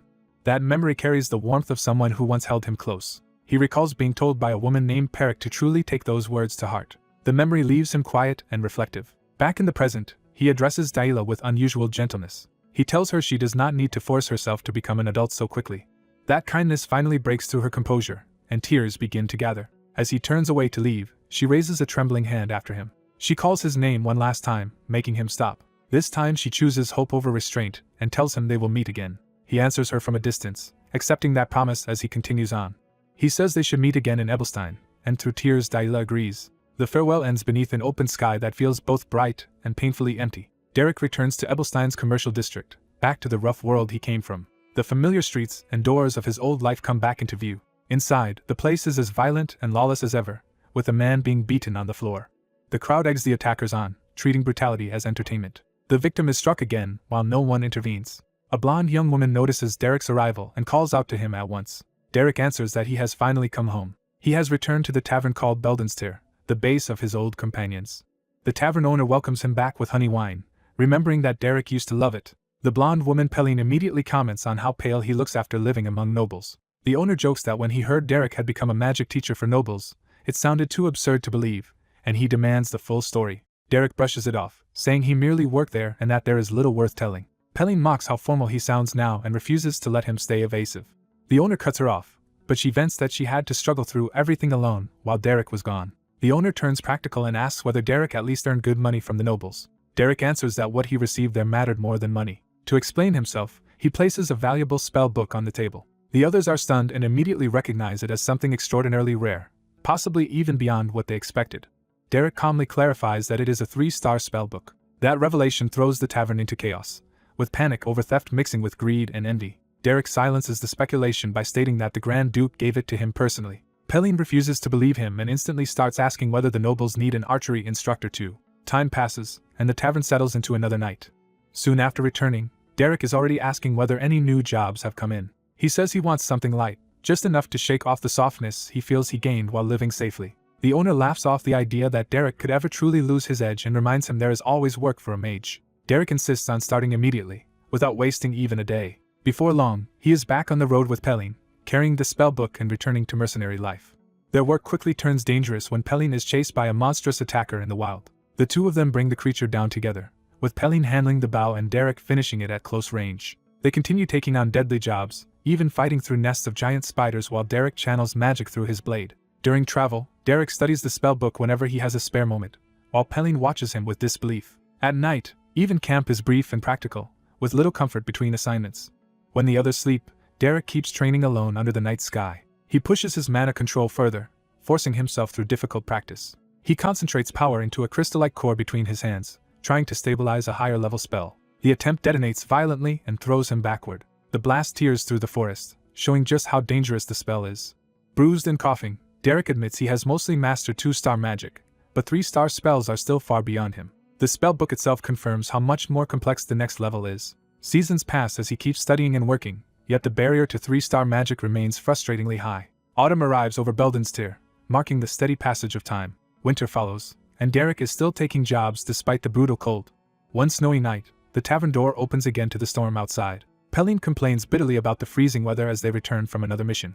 The owner marvels that they went all the way to the Ken Mountains and back in such conditions, while Pelin grumbles that Derek never waits for better weather. The owner notes that only people as reckless as them would bring back a harpy's head in the middle of winter. Derek thanks him while pressing a bloodied cloth to his face, and the danger seems to have revived him rather than worn him down. Seeing that Derek still wants more, the owner mentions a new request that suits him perfectly. He describes it as easy and profitable, though mildly troublesome. The job comes from the Rohel Mercenary Corps in West Street. As Derek heads there, the details continue to unfold. A noble named Count Belmiar needs a commoner mage to serve as a target during magic sparring, essentially a disposable punching bag. The job sounds simple on paper: endure a few hits and get paid. At the noble's sparring grounds, an elderly instructor and a red-haired noblewoman arrive to begin the session. The noblewoman asks who her opponent will be, and the instructor explains that a commoner has been hired for her offensive magic practice. She is openly offended that she is being told to beat up a commoner for training. The instructor coldly insists that this too is part of her education and reminds her the commoner has been paid well for it. She agrees with contempt, dismissing the whole arrangement as typical noble cruelty. Even so, she notes that the hired commoner can supposedly withstand 1-star magic, while she herself is on the verge of reaching 2-star and wonders whether the gap is too great. Nearby, Derek quietly prepares himself and listens to everything. When the moment comes, he steps forward to announce himself. The red-haired noblewoman asks if he is the one hired to spar with her. He introduces himself formally as Derek. She gives her name as Elant, and his name stirs a vague sense of recognition in her. She decides to proceed anyway, though she privately questions why such a young-looking commoner is being used for this. Before starting, Elant loosens up and prepares to cast. She checks whether Derek at least knows the basic rules of magic sparring. He answers that he knows the fundamentals. Satisfied, she tells him to resist as much as he can because she intends to finish quickly. Privately, she decides the fastest and least troublesome way is to blast him out of bounds with a shockwave. Derek takes her instruction literally and asks exactly how much resistance she wants from him. The question catches her off guard as absurd. He calmly explains that he needs a clear measure so he can be genuinely useful to her training. The instructor says nothing, but his silence shows he is paying close attention now. Elant finds Derek's manner unexpectedly amusing. Still smiling, she repeats that he should resist with everything he has. Derek accepts that answer without hesitation. He gathers blue mana around his hand and prepares to answer her seriously. Both of them enter a real combat stance, and the sparring instantly stops looking one-sided. Elant begins casting while thinking that Derek is impressive for a commoner who mastered 1-star magic so young, yet she still believes nobles and commoners stand on opposite sides of an unbridgeable divide. Determined to prove that superiority, she unleashes a stronger spell to force that difference on him. Her attack erupts upward in a massive column of power, far beyond the casual push she first intended. Derek watches it without flinching. He lets the blast pass by him with minimal movement, treating it as something he can read rather than fear. The attack detonates harmlessly behind him, proving that her opening move never truly touched him. Elant is left staring in disbelief at what just happened. Derek simply asks what her next attack will be. His composure infuriates her, but it also forces her to admit he had every reason to be confident. Refusing to accept that a commoner could stand on equal footing, she escalates to a far more serious spell meant to overwhelm him completely. Magic spears rise all around the arena as she prepares a barrage from every direction. The summoned lances close in on her command, turning the spar into a genuine attempt to crush him. Convinced this final strike will end the match, Elant sends the full storm of spears down on Derek. The white-haired boy calmly redirects the stream of blue magic instead of meeting it head-on. Elant is caught off guard when she realizes her attack is being handled far too easily. His simple spell bends through the air with such precision that it shatters and slips past incoming projectiles. The redirected force races around Elant and strikes the arena floor near her, forcing her to reassess him. She realizes he is using an elementary spell with absurdly refined control, which is far more alarming than raw power.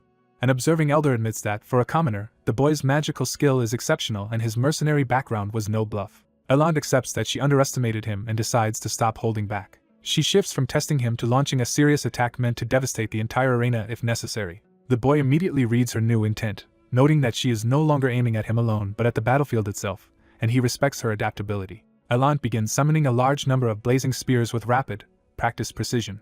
She fills the sky above the arena with burning weapons, turning the duel into an unavoidable bombardment. The boy looks up and understands that the attack is too wide to evade normally. He concludes that dodging is impossible, and that he must survive it another way. He drops low and throws up a blue barrier around himself at the last possible moment. The rain of fire crashes down around him, blasting the arena while his shield absorbs the worst of it.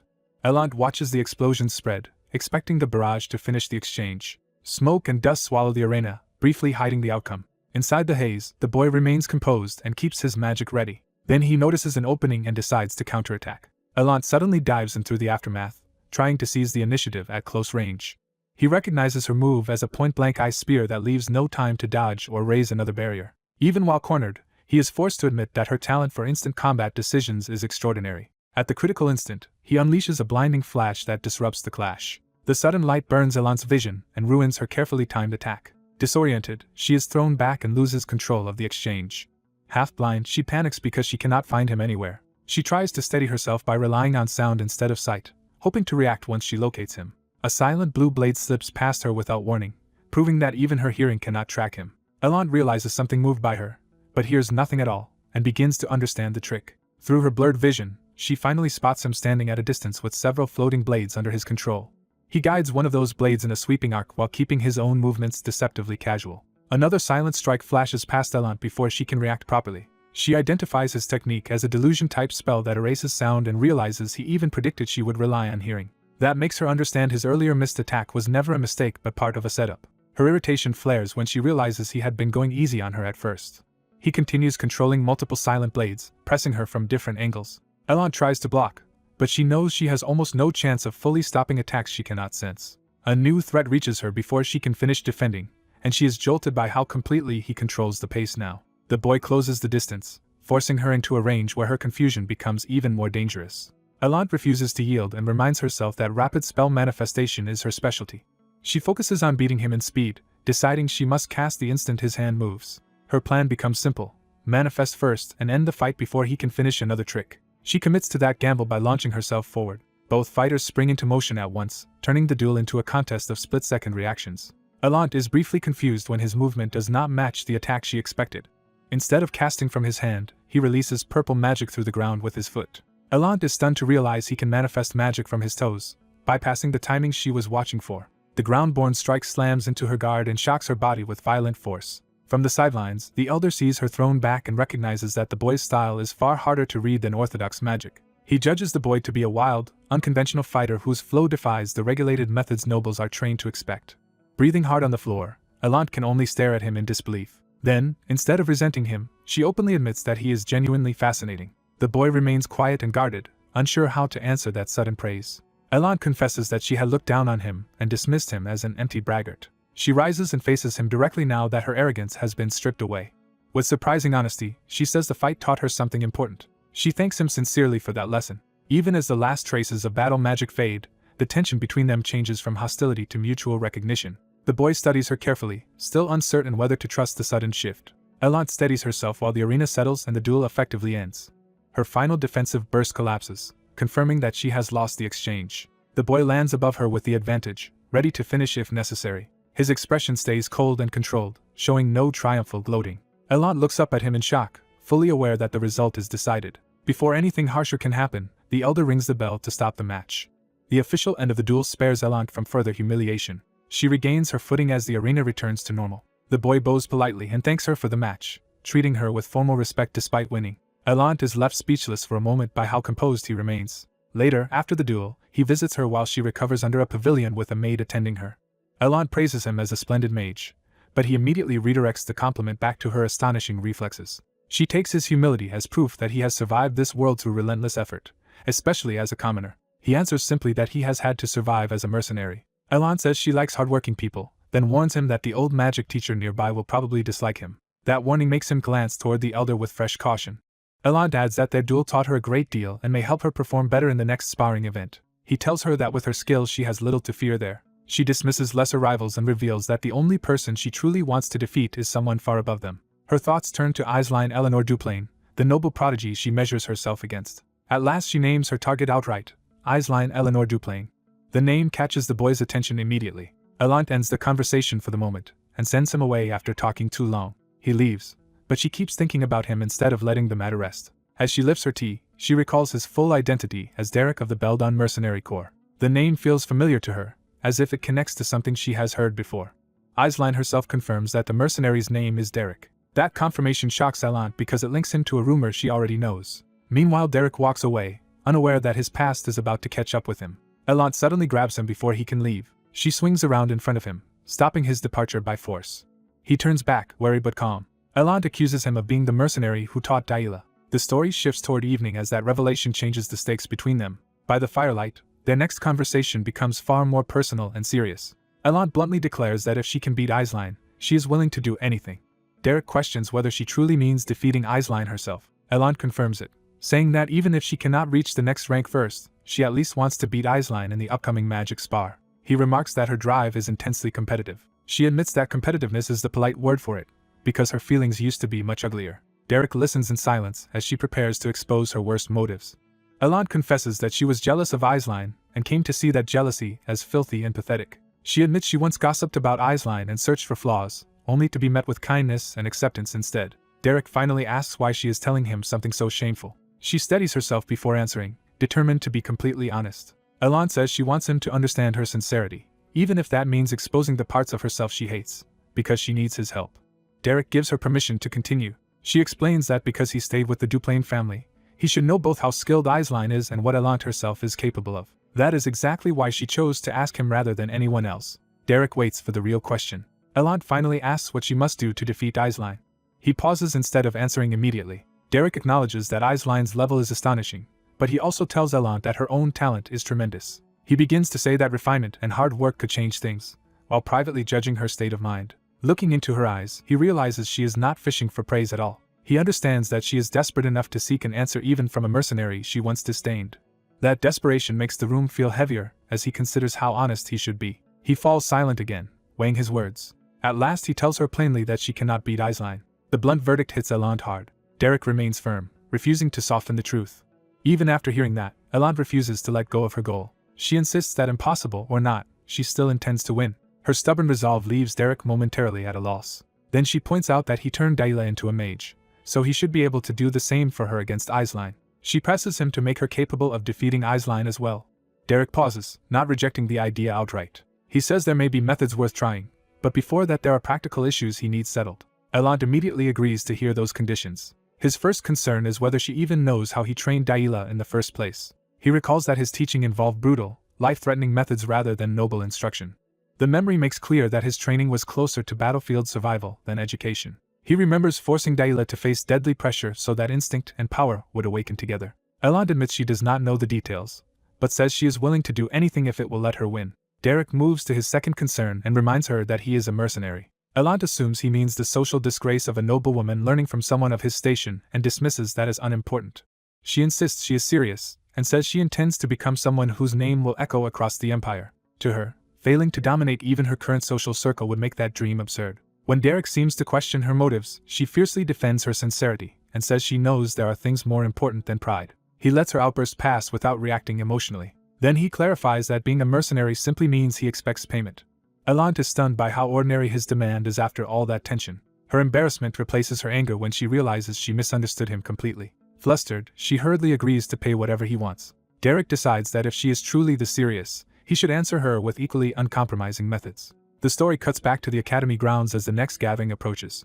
Aisline hears that another magic sparring match is coming and that Elant has grown even more impressive, so she resolves to train hard as well. Elant also learns the next gathering is already here and decides she absolutely must attend. Aisline is praised for her humility as she arrives among the nobles. Elant approaches her directly with a bright smile, making sure to be seen. She greets Aisline warmly and says she had just been talking about her, while Aisline calmly replies that she heard Elant from a distance. As two onlookers hesitate to interfere, Elant and Aisline continue their tense exchange about the coming duel. Elant needles Aisline by asking whether the undefeated flower of House Duplain really still needs extra preparation. Aisline accepts the praise politely but makes clear that Elant is still an opponent she cannot underestimate. Elant reveals that her confidence comes from hiring a new magic instructor, a highly qualified commoner named Derek, and Aisline notes how much trust that implies. Elant turns the remark back on her, implying that Aisline is the one who already knows and trusts Derek. She drops Derek's name outright, forcing the issue into the open. Aisline is visibly caught off guard by the sudden revelation. Elant takes pleasure in that reaction and boasts that she succeeded in taking for herself what Aisline could not. Aisline can only absorb the blow in stunned disbelief. Instead of showing jealousy, Aisline sincerely congratulates Elant and affirms that Derek is dependable and trustworthy. Her warm approval is so genuine that it completely disarms Elant. Elant awkwardly thanks her, unsettled that her provocation failed to draw the resentment she wanted. Aisline pauses, suddenly connecting this moment to something from the past. She remembers being asked whether Derek could tutor her as well because her own progress had stalled. In that memory, she had panicked and refused, admitting she could not bear to entrust someone precious to her to Derek unless absolutely necessary. Back in the present, Aisline quietly thinks through what Elant's words really mean. Elant presses harder, asking whether Aisline now understands what it means that Derek belongs to her side. She openly invites Aisline's anger and declares Derek to be Elant Alphion Belmiard's instructor now. Aisline starts to respond, but Elant abruptly changes the subject when she notices how late it has become. Elant ends the conversation pleasantly and excuses herself, saying she should leave early because this is Derek's first day teaching her. She walks off in high spirits while Aisline watches, troubled rather than hostile. Aisline hopes nothing goes wrong, reminding herself that Derek is not a bad person. From a nearby tea table, a silver-haired woman quietly observes both girls part ways. She reflects that they are each struggling in their own way. The scene shifts to the town where Derek is staying.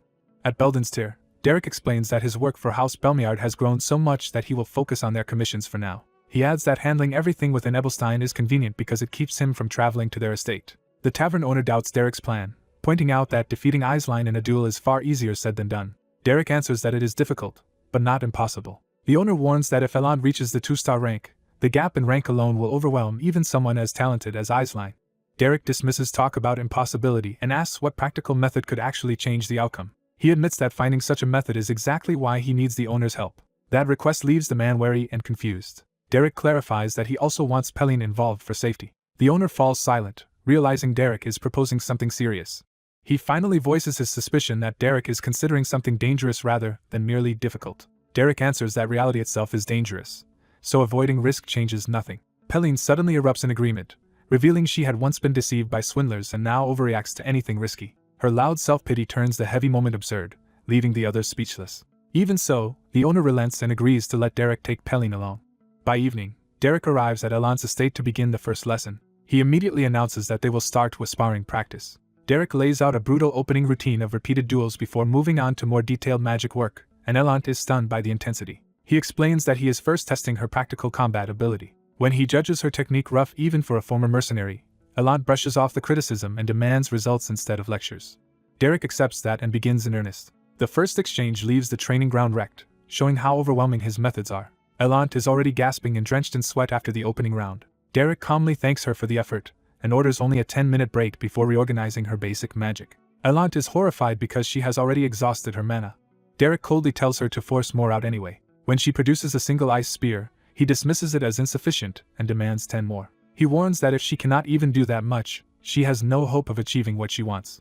As night falls, he escalates again and orders 100 magic arrows, refusing to accept her excuses about being empty. Elan collapses on the floor, barely breathing.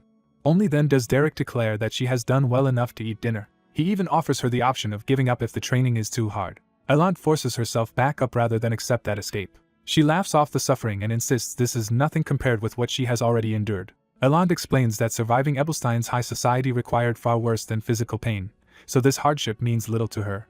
Derek realizes he had judged her too narrowly. Elan claims she is only tired because of the social gathering earlier and promises she will truly give her all tomorrow. Derek takes that literally and says tomorrow's training should be even harsher, since the current level is not enough. When he speaks as if tomorrow's session is already decided, Elan finally asks what he means. She still assumes the lesson is over and cannot follow his logic.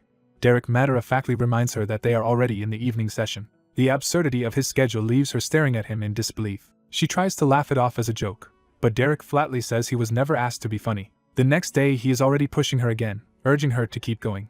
Elan struggles to form just a few more magic arrows while Derek watches without sympathy. He insists there is still mana left in her body and raises the target again, which makes her protest in despair. When she can no longer run, Derek simply switches her to manifestation drills, and she drags herself onward rather than refuse. Eventually she can do nothing but collapse into a chair, panting. During a brief rest, she admits to Derek that this suffering is strangely enjoyable. He repeats that if it truly feels impossible, she can still quit. Elan rejects that outright, insisting this level of pain is not even a real workout. Derek studies her in silence, beginning to understand her stubbornness. Then he abruptly ends the rest and tells her it is time to spar again. 2 weeks pass under this relentless routine. At a garden table, an exhausted Elan asks Lady Denise to wake her when Aisline arrives. She admits that training has consumed all of her attention lately. Denise gently asks why she keeps pushing herself so hard. Elan hesitates before answering. At last she gives the simplest truth: she wants to win. Denise is struck by how absolute that answer is. She quietly encourages Elan to endure and promises to cheer for her. That unexpected support leaves Denise herself momentarily surprised. She notices Aisline approaching with other young women from the salon. Denise wakes Elan and tells her that Aisline has arrived. Aisline appears calm and composed as ever. Panicked, Elan hides her face so Aisline will not see the wreck training has made of her. While Elan hides, Aisline is casually invited away by other girls to visit a new clothing store and agrees to go. Elan peeks up in confusion, trying to understand what just happened. When she asks if Aisline already left, Denise confirms that she did. Relieved, Elan worries more about having looked disgraceful than about missing the meeting itself. Aisline, meanwhile, notices from afar that Elan seems unusually worn out. She quietly wonders whether Elan is actually alright.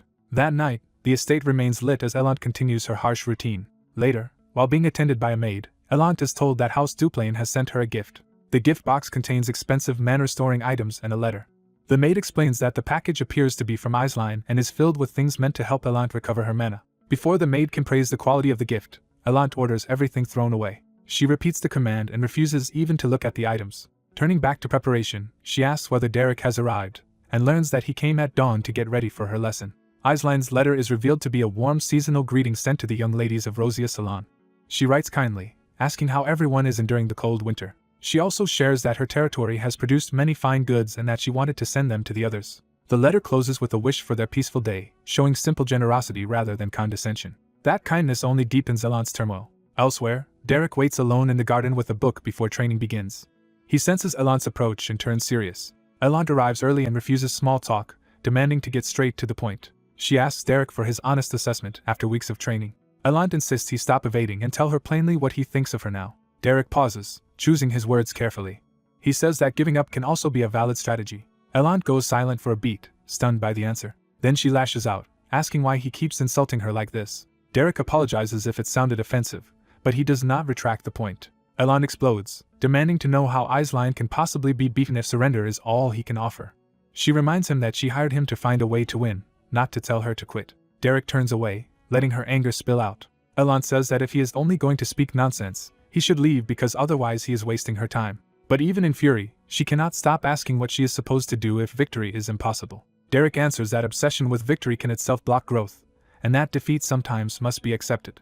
Elan rejects that completely, saying accepting defeat would make her unbearably pathetic. Derek sees that her desperation runs deeper than pride. Elan breaks down and confesses that she is nothing like the admired figure people imagine, only a petty person who gossiped about Aisline. She admits that jealousy and pettiness were always part of her. Then she goes further, accepting all of her weakness and openly calling herself lacking and pathetic. Even after saying it, she trembles under the weight of that confession. Elan says she already knows there is no reason to hate Aisline, yet the feeling still remains inside her. She finally names the real enemy as a petty inferiority complex that will not disappear. Derek recognizes this for what it is, not simple rivalry, but self-hatred so deep that Elant exposed even her shame to prove how serious she is. He realizes that her true question was never merely how to beat Aisline, but how to escape despising herself.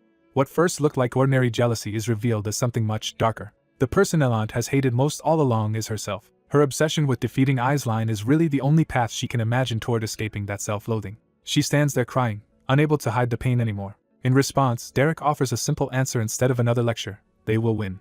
He promises that he will make sure Elant defeats Aisline.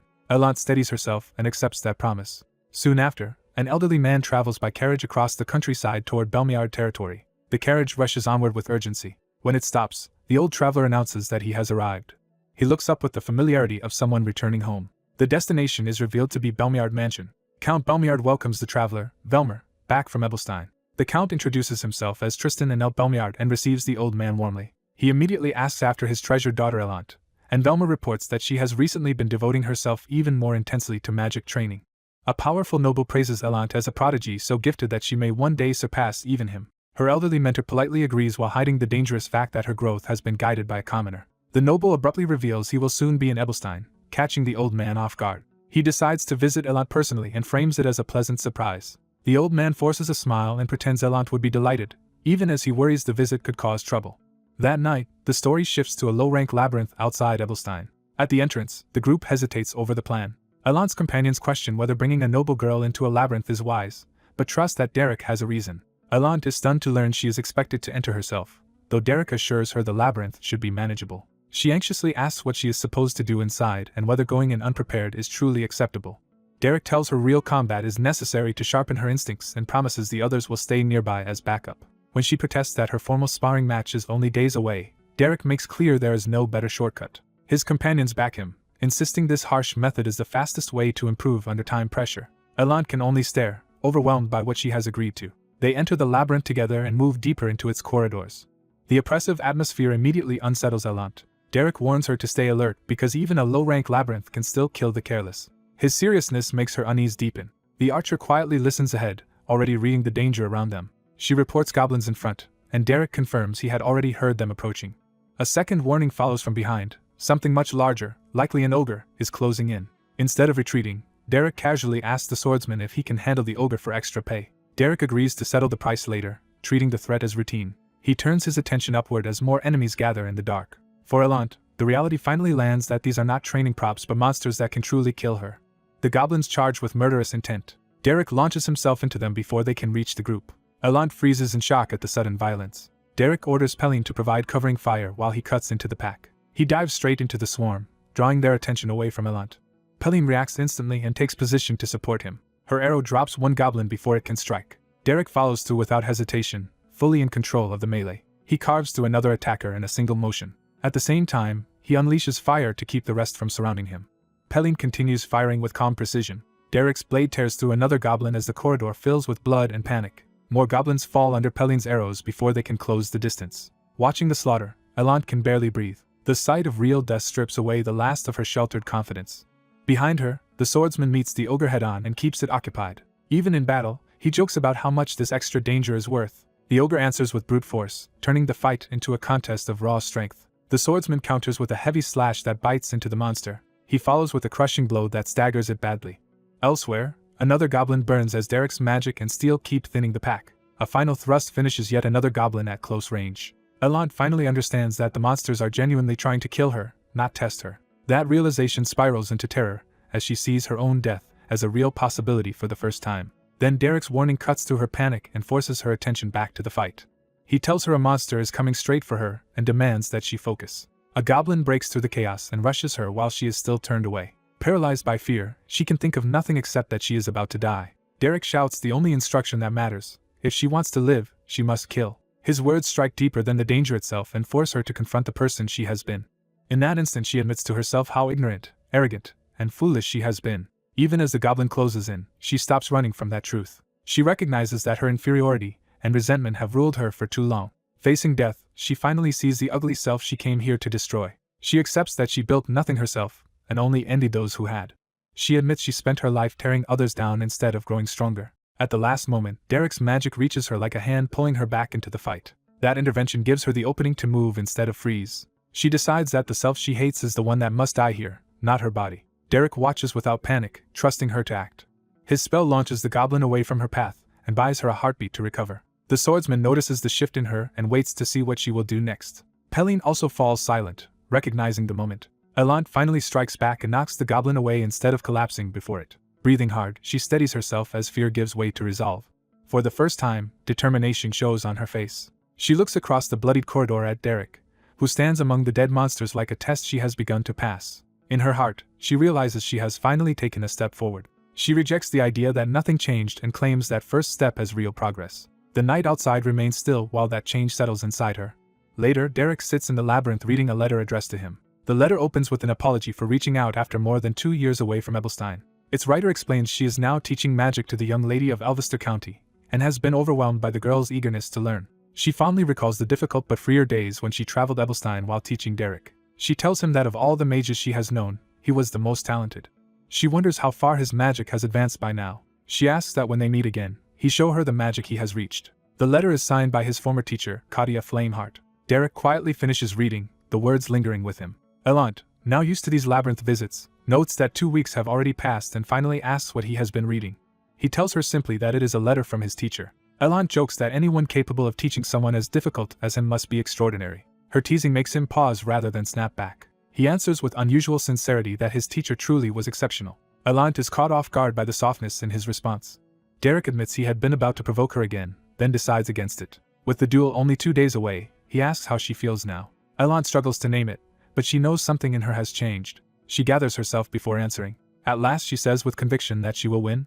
The day of the match arrives at the Noble District's magic sparring arena. Among the gathered nobles, Aisline chats pleasantly with the girls around her. She notices Derek's presence, and is immediately drawn to him. Derek passes through the crowd without seeking attention. Aisline excuses herself from her companions to approach him. She calls out to him before he can leave. Aisline warmly greets Derek, and he responds with formal distance. She mentions hearing that he has been helping Elant with her magic. He confirms that he is currently working with Elant's side. An awkward silence follows as old familiarity clashes with present loyalties. Aisline smiles and remarks that he has not changed, then lightly asks whether he has been too hard on Elant. Derek answers by noting that Aisline seems worried about her opponent, and that concern itself reveals confidence. She is startled that he reads her so clearly. He warns her not to underestimate anyone, no matter who stands across from her. His seriousness leaves her unsettled. The arena brightens as the match is about to begin. In the stands, the nobles casually predict Aisline's victory unless Elant can somehow use second star magic. They also gossip that Elant looks worn down and diminished, treating her as a pitiful underdog. Aisline rises to take the field. The crowd admires her beauty as much as her status. She enters with graceful confidence, fully aware of the attention on her. Her measured steps carry her toward the center of the arena. Elsewhere, Elant repeats to herself that she will win until it becomes a vow. She walks out with her focus fixed ahead, shutting out the crowd. By the time she reaches the arena, that vow has hardened into absolute certainty. Derek watches her from the side, arms folded, saying nothing. Elant steps into position opposite Aisline. Aisline greets her politely, and hopes she has been well. Elant returns the courtesy and praises Aisline's composure as something she once admired. Then she rejects that old admiration outright. Aisline confesses that, despite her calm appearance, she has never been this nervous before a duel. Elant answers by inviting her to begin. Aisline's expression hardens as she accepts the challenge. Elant immediately summons blazing fire, revealing a far more aggressive presence than before. Aisline responds with cool blue magic, preparing to meet force with force. The duel opens with both women unleashing large-scale spells instead of probing cautiously. Elant escalates first, chanting and calling down a storm of flaming projectiles. Aisline looks up in shock at the sheer scale of the attack. Dozens of burning spears form overhead and begin to fall. The arena is engulfed by Elant's overwhelming barrage, forcing everyone to recognize that this is no ordinary opening move. Elant stands at the center of the inferno, no longer hesitant or apologetic. The memory of the labyrinth returns, with her still trembling among the corpses after surviving real combat. In that memory, Derek bluntly tells her she cannot win if the duel remains a pure contest of refined magical skill. When she asks what can overcome that gap, he gives a single answer: willpower. He reminds her that he trained her to squeeze every last fragment of mana from herself, not for cruelty but for this exact kind of fight. He explains that once both sides exhaust their mana, victory belongs to the one with the stronger will rather than the cleaner technique. So his strategy is simple and brutal: spend mana extravagantly, make the battle grand, and drag Aisline into attrition. When Elant worries that Aisline's natural mana reserves may simply be greater, Derek answers without comfort that in that case she will lose. He forces her to face the truth that birth decides mana, and noble blood gives Aisline an advantage she cannot erase. He names that reality directly by reminding her that Aisline carries the blood of Belmiard.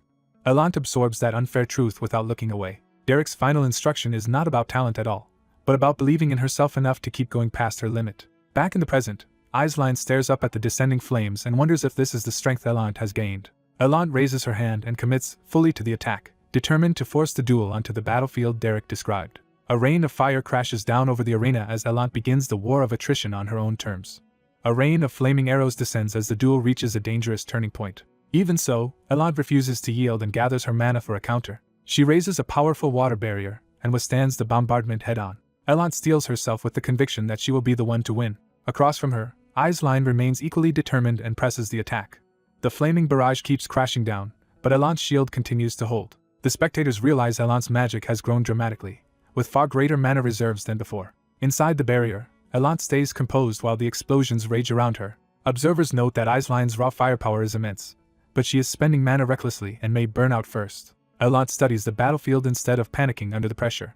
Through the smoke, she finally locates Aisline's true position. Seeing an opening, Elant decides it is her turn to strike back. She launches an ice spear at close range with sudden precision. The attack races toward Aisline before she can fully react. Aisline narrowly avoids a direct hit as the spear tears past her.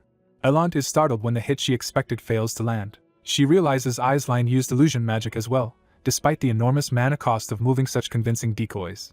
Aisline has already slipped behind her and prepares another close-range attack. Elant senses the danger a moment too late. Aisline closes in from above and behind, turning the fight back in her favor. A memory surfaces of Derek calmly insisting that his plan would work. He had advised Aisline to flood Elant's vision with flame arrows, deceive her with illusions, then finish her with close-range ice spears. But Derek had also warned that Elant was no ordinary mage, and would not be beaten so easily. In the present, Aisline commits to the close-range ice spear exactly as planned. Elant recognizes the danger instantly, and realizes the spear is being fired from too close to defend against normally. With no time to erect a proper barrier, she is forced to improvise. She twists her body and gathers mana at point-blank range instead of retreating. Aisline reaches to guide the spear into a killing line. Elant condenses mana into a compact burst right in front of her hand. The sudden blast throws both fighters apart, and breaks the immediate trap. Aisline lands hard but keeps her footing beside the embedded ice spear. Elant also recovers quickly, refusing to let the exchange decide the match. Aisline is shaken by the unfamiliar technique Elant just used. She stares at Elant as if facing someone she no longer fully understands. Elant realizes how close she came to losing in that instant. Derek's warning not to lower her guard against any opponent suddenly makes complete sense to her. She admits to herself that Aisline has changed completely, both in skill and in how she applies magic. Aisline, breathing hard, steadies herself and prepares for the next exchange. Elant decides she cannot stay reactive any longer. Trusting her own superiority in a direct exchange of power, she chooses to push forward with overwhelming force.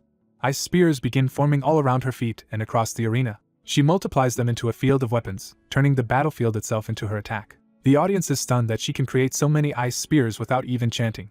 From the sidelines, Derek watches in silence, measuring the shift in momentum. He notes that Aisline has taken the bait and is now fighting on Elant's terms.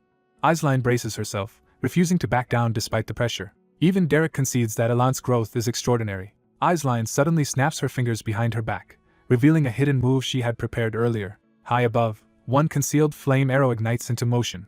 Elant sends her ice spears forward, confident she can block anything else as well. Aisline focuses with fierce intent as her trap begins to unfold. She triggers the delayed arrow she had secretly left in the sky from the earlier barrage. The hidden flame arrow curves down toward Elant from an unexpected angle. Elant senses something wrong only when it is already behind her. She is caught off guard by the attack's impossible timing. The delayed arrow streaks overhead, while Elant looks up in disbelief. She realizes she never sensed a new incantation or mana flow because the spell had been prepared long ago. Her mind jumps back to the earlier rain of arrows and the moment she first raised her barrier. She understands that Aisline hid one arrow then specifically for a moment like this. The delayed arrow slams into the ground near Elant, forcing her to reassess everything. Aisline watches tensely, unsure whether the gamble has succeeded. Elant admits to herself that she can no longer read Aisline's next move at all. The spectators are astonished that the two are now fighting on nearly equal footing. Aisline begins to believe she is truly overpowering Elant. Elant, by contrast, concludes that in tactics and boldness she is currently a step behind. She falls silent and reigns in her panic. Instead of forcing the same approach, she starts thinking from the beginning again. Elant decides to reset her assumptions and rebuild her strategy from scratch. Derek watches closely, knowing the real battle is only now beginning. He quietly recognizes that this is the point where the duel's true outcome will be decided. Elant's expression shifts as a new idea takes hold. She releases a vast surge of mana, letting it flood outward around her. Aisline is unsettled by the sudden change and cannot immediately identify what Elant has done.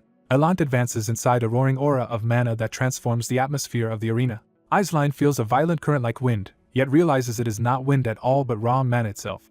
The sensation shocks her because it breaks the rules she expected the duel to follow. For a brief instant, she can no longer sense the surrounding mana at all. Derek recognizes the phenomenon and notes that the ambient mana has momentarily vanished. He identifies it as mana alignment, when overwhelming mana temporarily seizes control of the mana in the area. It occurs only when a mage pushes beyond their normal limit and forces the environment to submit. At the same time, Aisline draws on her own power past its safe boundary and forms a massive fireball overhead. She too has now exceeded her limits in this desperate clash. Elant raises her arm and faces the blazing spell without retreating. Aisline unleashes a 2-star fireball, a level of magic far beyond what anyone expected from her. The strain of that feat recalls the exhausted girl she was during training, collapsed and gasping on the ground. In that memory, Derek had quietly cared for her and offered water after pushing her through brutal practice. Still uncertain, Aisline had confessed her doubts to him. She had asked whether she could really defeat Aisline's level of power after only a few weeks of training. Derek had answered with confidence that she would win, but he clarified that her victory would come in a particular way, not by simply surpassing Elant outright. Back in the present, the spectators can barely believe they are seeing fire magic of this scale. They realize in shock that Aisline is casting a true 2-star fireball. Aisline herself is rattled because this overwhelming situation was never what she and Derek had planned for. She turns to Derek for guidance, suddenly unsure how to proceed. He gives her no immediate answer, forcing her to face the moment herself. Panicked and furious, she lashes out at him for being useless when she needs him most. Above her, the gigantic fireball continues to descend like a second sun. Aisline stares up at the spell she created, now terrified by its size and momentum. She frantically searches for defense, but knows ordinary protection or ice spears will not stop a spell of this rank. In despair, she realizes her own fear had been right all along. Elant, seeing her opponent falter, concludes that someone like Aisline cannot defeat the true Aisline she once knew. A white-haired spectator watches with cool attention as the duel reaches its peak. Others in the crowd can only stare in open shock. The fireball crashes down, blasting the arena and hurling Aisline upward in the explosion's wake. Elant is stunned by the sheer violence of the impact. The arena erupts in a massive explosion that swallows the battlefield. Aisline is thrown across the ground by the blast she unleashed. She tumbles through smoke and debris, barely holding herself together. Elant is also left breathing hard, the exchange draining her badly. Aisline forces herself back up despite the damage and exhaustion. Elant is shocked that Aisline survived and even avoided the worst of her own spell. Derek realizes Aisline instinctively copied the same evasive method he had used before, despite seeing it only once. Elant recognizes that Aisline's weakness is still her lack of experience, not her talent. She understands that a 2-star spell in unpracticed hands is as dangerous to its caster as to the enemy, devouring mana without mercy. Even so, Elant clenches herself for one final effort. Derek interprets Elant's full commitment as respect for the effort and talent Aisline has shown. To him, Elant is honoring an opponent who fought desperately enough to deserve her best. Aisline steadies herself again, refusing to collapse before the duel is decided. She finally understands Derek's thinking. If she can endure Elant's final push, she still has a path to victory. Elant raises another fireball, determined to finish the match with her own hands. She declares to herself that she will win and sends the blazing sphere down at Aisline. The fireball bears down, and Elant strains to control it despite her exhaustion. A second massive blast races across the arena toward Aisline. The spectators gasp as yet another fireball appears, faster and more relentless than the first. They realize the attack is moving even faster than before, leaving almost no room to react. Aisline sprints desperately along the arena edge to escape its path. Elant throws herself after the attack, trying to keep control and force the finish. The fireball curves across the floor, chasing Aisline instead of simply flying straight. Aisline flips away at the last moment to avoid being swallowed by it. She uses the momentum of that evasive leap to reposition above the battlefield. For an instant she hangs against the bright sky, suspended between defeat and survival. Elant looks up, struggling to track her through the glare and strain. Aisline falls back down with a new angle of attack in mind. She realizes that if she attacks from above, Elant will have trouble reading the trajectory. Rejecting a wasteful barrier, Aisline commits her last mana to offense instead. Elant sends an ice spear upward and demands to know how Aisline will answer now. But the effort leaves Elant collapsing to one knee, nearly spent. Even so, she drives the ice spear skyward in a final attempt to intercept Aisline. Aisline sees through it, and realizes Elant has exhausted almost all her mana controlling 2 fireballs and counterattacking. She slips past the rising spear and closes in. Elant looks up in alarm as Aisline appears where she did not expect her. From the sidelines, Derek quietly judges that the duel is about to end. Aisline believes she has finally cornered Elant, who should have no mana left to resist. She counts the little mana she still has and decides it is enough for one last finishing spell. Convinced she has defeated Elant, she commits to the final blow. Then she suddenly realizes something is wrong. The fireball's path shifts again, and the battlefield turns against Elant instead of in her favor. Elant is struck and thrown aside by the redirected force. Aisline stands beneath the sky as the last fireball arcs away, stunned by what she has just done. She can only stare in silence, caught between disbelief, exhaustion, and the possibility that the duel's outcome has finally changed. Aisline forces out another burst of ice, but the effort leaves her shaking and nearly spent. Even as her strength fails, she begs herself to keep going a little longer. A faint blue flame finally answers her call, proving she still has some magic left. Her red-haired opponent watches in stunned silence as Aisline refuses to collapse. Aisline steels herself, locking onto what matters most. She is Aisline Eleanor Duplain, a noblewoman famed as the brightest and most admirable lady in Ebelstein. Yet she knows that a brilliant reputation always casts a shadow. That shadow belongs to the red-haired girl who has always lived beneath Aisline's light. From that lower place, the girl has spent her life watching Aisline from behind. She remembers mocking Aisline as just another sheltered noble. She kept pressing that Aisline was no different from anyone else who gossiped and judged. She expected Aisline to turn around and make a humiliating scene. Instead, she was met with calm attention rather than the breakdown she wanted. Aisline's composure only made her shine more. To the girl, every attempt to drag Aisline down only made that radiance harder to bear. Her resentment twisted into a darkness that wrapped itself around her. She felt herself being swallowed by the very brilliance she hated. That bitterness became a plunge into something deeper and uglier. In her mind, she sank into an abyss of inferiority. Even there, trapped and choking on envy, she kept sharpening herself into a weapon. She endured that darkness believing one day she would rise above Aisline. Her vow became simple: escape the hollow abyss by proving she was better. Back in the present, she stands over the exhausted Aisline while that old obsession still lingers between them. Yet even disheveled and dirt-streaked, Aisline still looks like the noble ideal she has always been. After being knocked down before everyone, Aisline still gathers herself without losing dignity. The sight unsettles the red-haired girl, who cannot understand how Aisline can still look that way. She realizes Aisline has no fragile image to defend, and that freedom makes her stronger. Aisline's resolve comes not from pride but from simply doing what she must. The crowd keeps urging Aisline to stand and continue. The red-haired girl prepares another spell, convinced this is the moment to finish things. But her thoughts turn to Derek, the one person whose judgment matters to her. When she once asked whether she could defeat Aisline, Derek told her she would win. That promise became the ground beneath her confidence. Now, at the brink of victory, she realizes winning this fight may change nothing inside her. She fears that even if she wins, she will remain trapped in the same emptiness. Meanwhile, Aisline gathers the last of her blue mana, ready to answer no matter the cost. The red-haired girl suddenly notices Aisline's mana is almost gone. She blurts out that she herself has run out of mana, abruptly ending the clash. Aisline is left staring, unable to understand the sudden surrender. The girl approaches and openly admits that she cannot match Aisline after all. She declares the loss her own and calls the spar worthwhile. The spectators erupt, praising Aisline's performance. Aisline accepts the cheers with her usual graceful smile. But privately she is bewildered by what just happened. The moment hangs in a bright, unreal calm after the tension breaks. Others crowd around to congratulate Aisline and marvel that she has reached 2-star magic. Aisline is startled to hear that her desperate effort has been taken as a triumph. Someone calls out to the red-haired girl, revealing her name as Lady Elant. Derek watches from a distance, having seen the whole exchange. Elant immediately asks him whether he saw everything clearly. She boasts that unlike Aisline, she knows how to admit defeat and enjoys having forced a rare crack in Aisline's composure. Still, she anxiously asks Derek what he thought of her performance. She excitedly recounts how shocked Aisline looked when Elant forfeited, savoring the one moment she felt above her. That fleeting superiority thrills her, and she admits how good it made her feel. Derek listens as she seeks reassurance that, despite the ending, she did well and learned quickly. Instead of indulging her self-criticism, he tells her not to invent faults where there are none. His calm response catches her off guard and strips away her playful confidence. Derek remains unreadable, making her wait for his real judgment. The praise finally breaks through her defenses, and tears well up before she can stop them. Embarrassed by her own reaction, she tries to laugh it off as childish.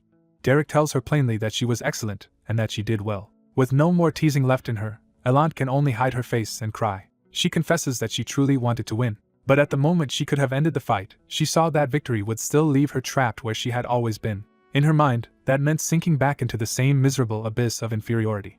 She admits she understood then that this ugliness is part of who she is. Derek stays beside her in silence, letting her speak without interruption. Elant says that even in that painful moment, Aisline still looked noble, which only deepened her shame. She concludes bitterly that she is not really different from the person she envied. Derek answers that looking pathetic for a moment does not matter.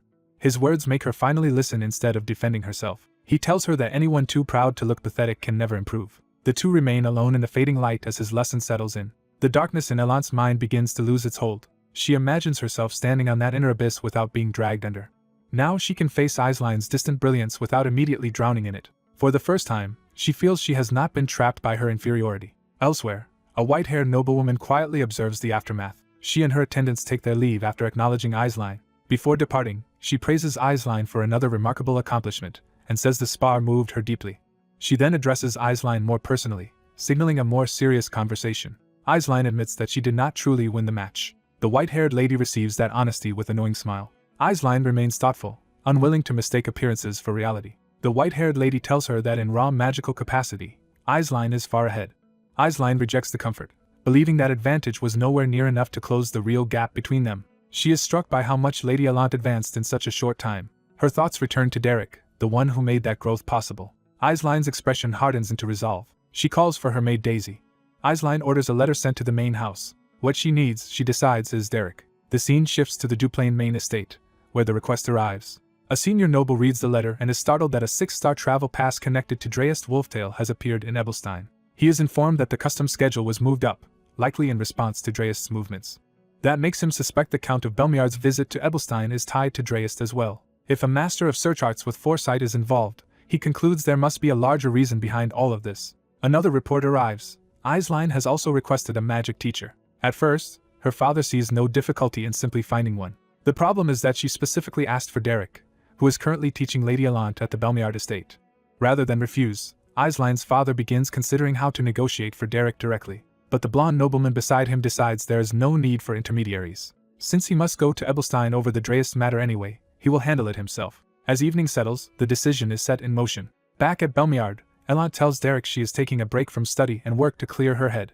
Derek listens, sensing she is not finished. She insists she needs time off from lessons and everything else for a while. Then she asks whether he will keep working for the Beldun Mercenary Corps. Before he can answer further, she stops him by calling his name and reaching out. Leaning close, she asks if he will come again whenever she calls, specifically to teach her magic.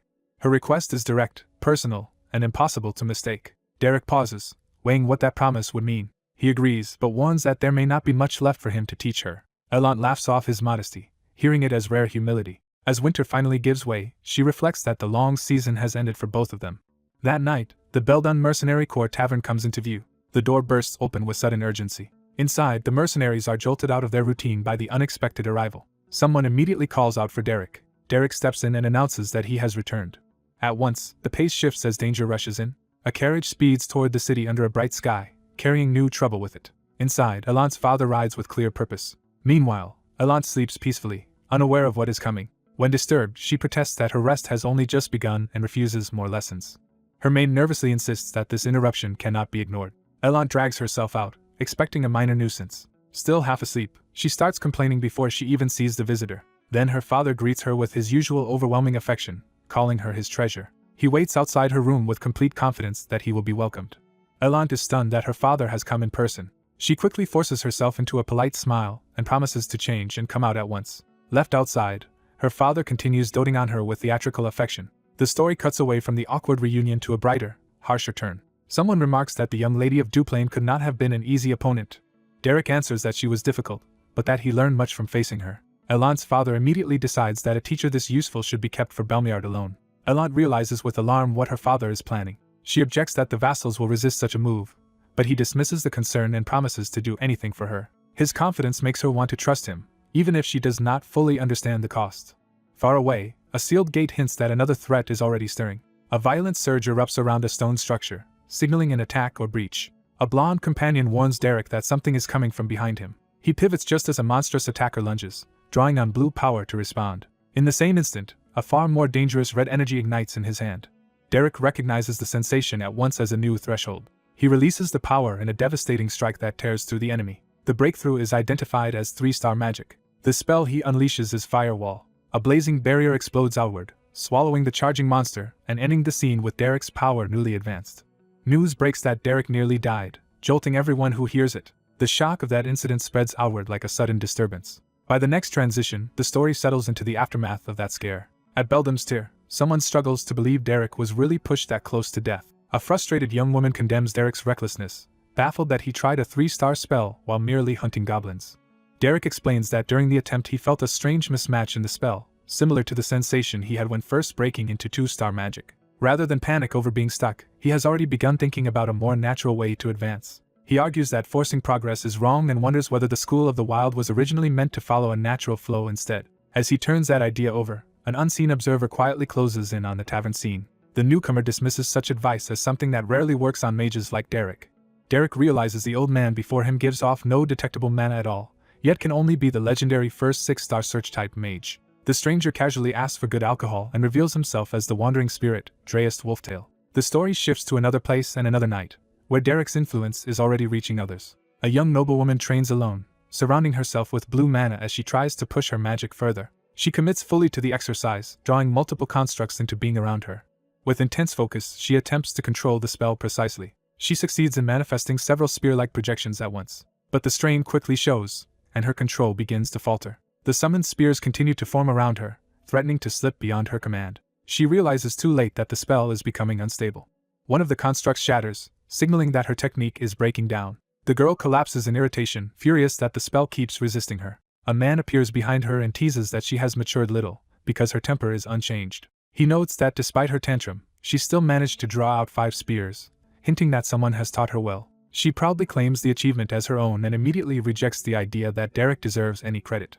The man needles her by saying Aisline plans to hire that same selfish Derek as her magic instructor, which makes her panic at the thought of Aisline being treated as badly as she once was. He adds that Elant also intends to keep employing Derek, making Derek's demand even more obvious. She cannot understand why Derek is suddenly so sought after. The man bluntly answers that Derek turned a troublemaker like her into a decent person, so of course people value him. Her anger softens into reluctant admission, and she starts wondering whether Derek choosing Aisline might actually be better.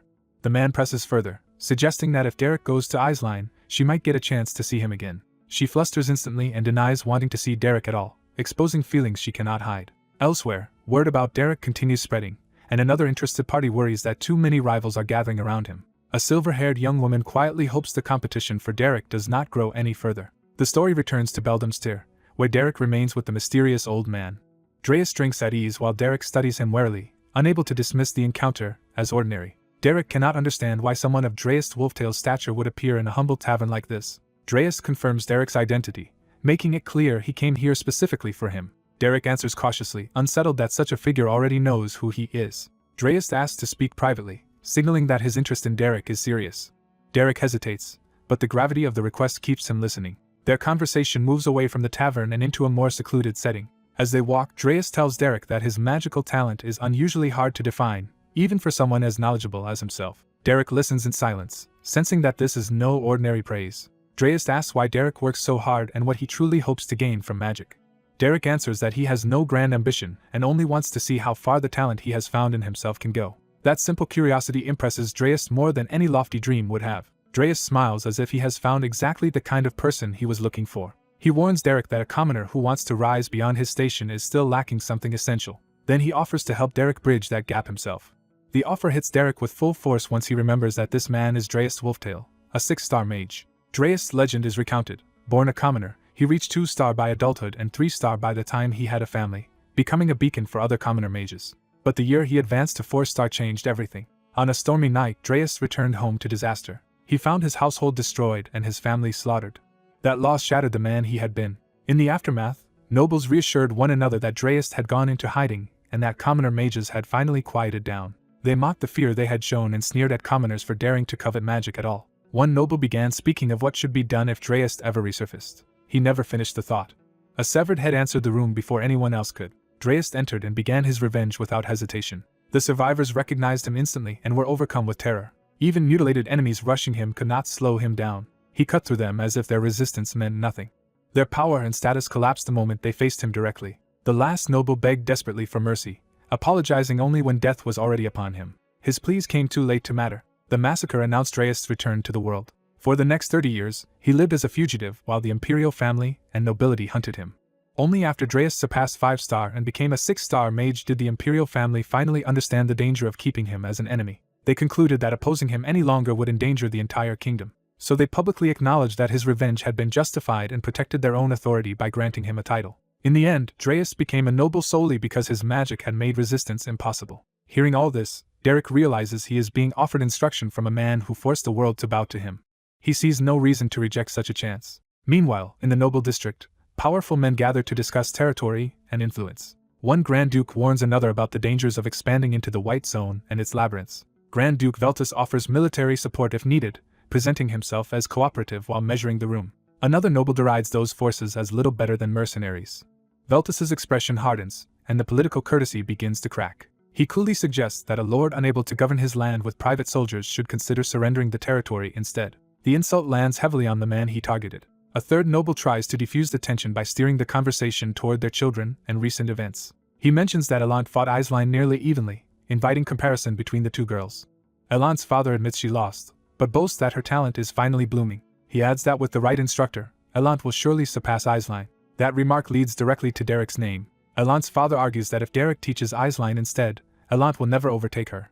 Aisline's father bristles at the implication that Derek can simply be claimed away.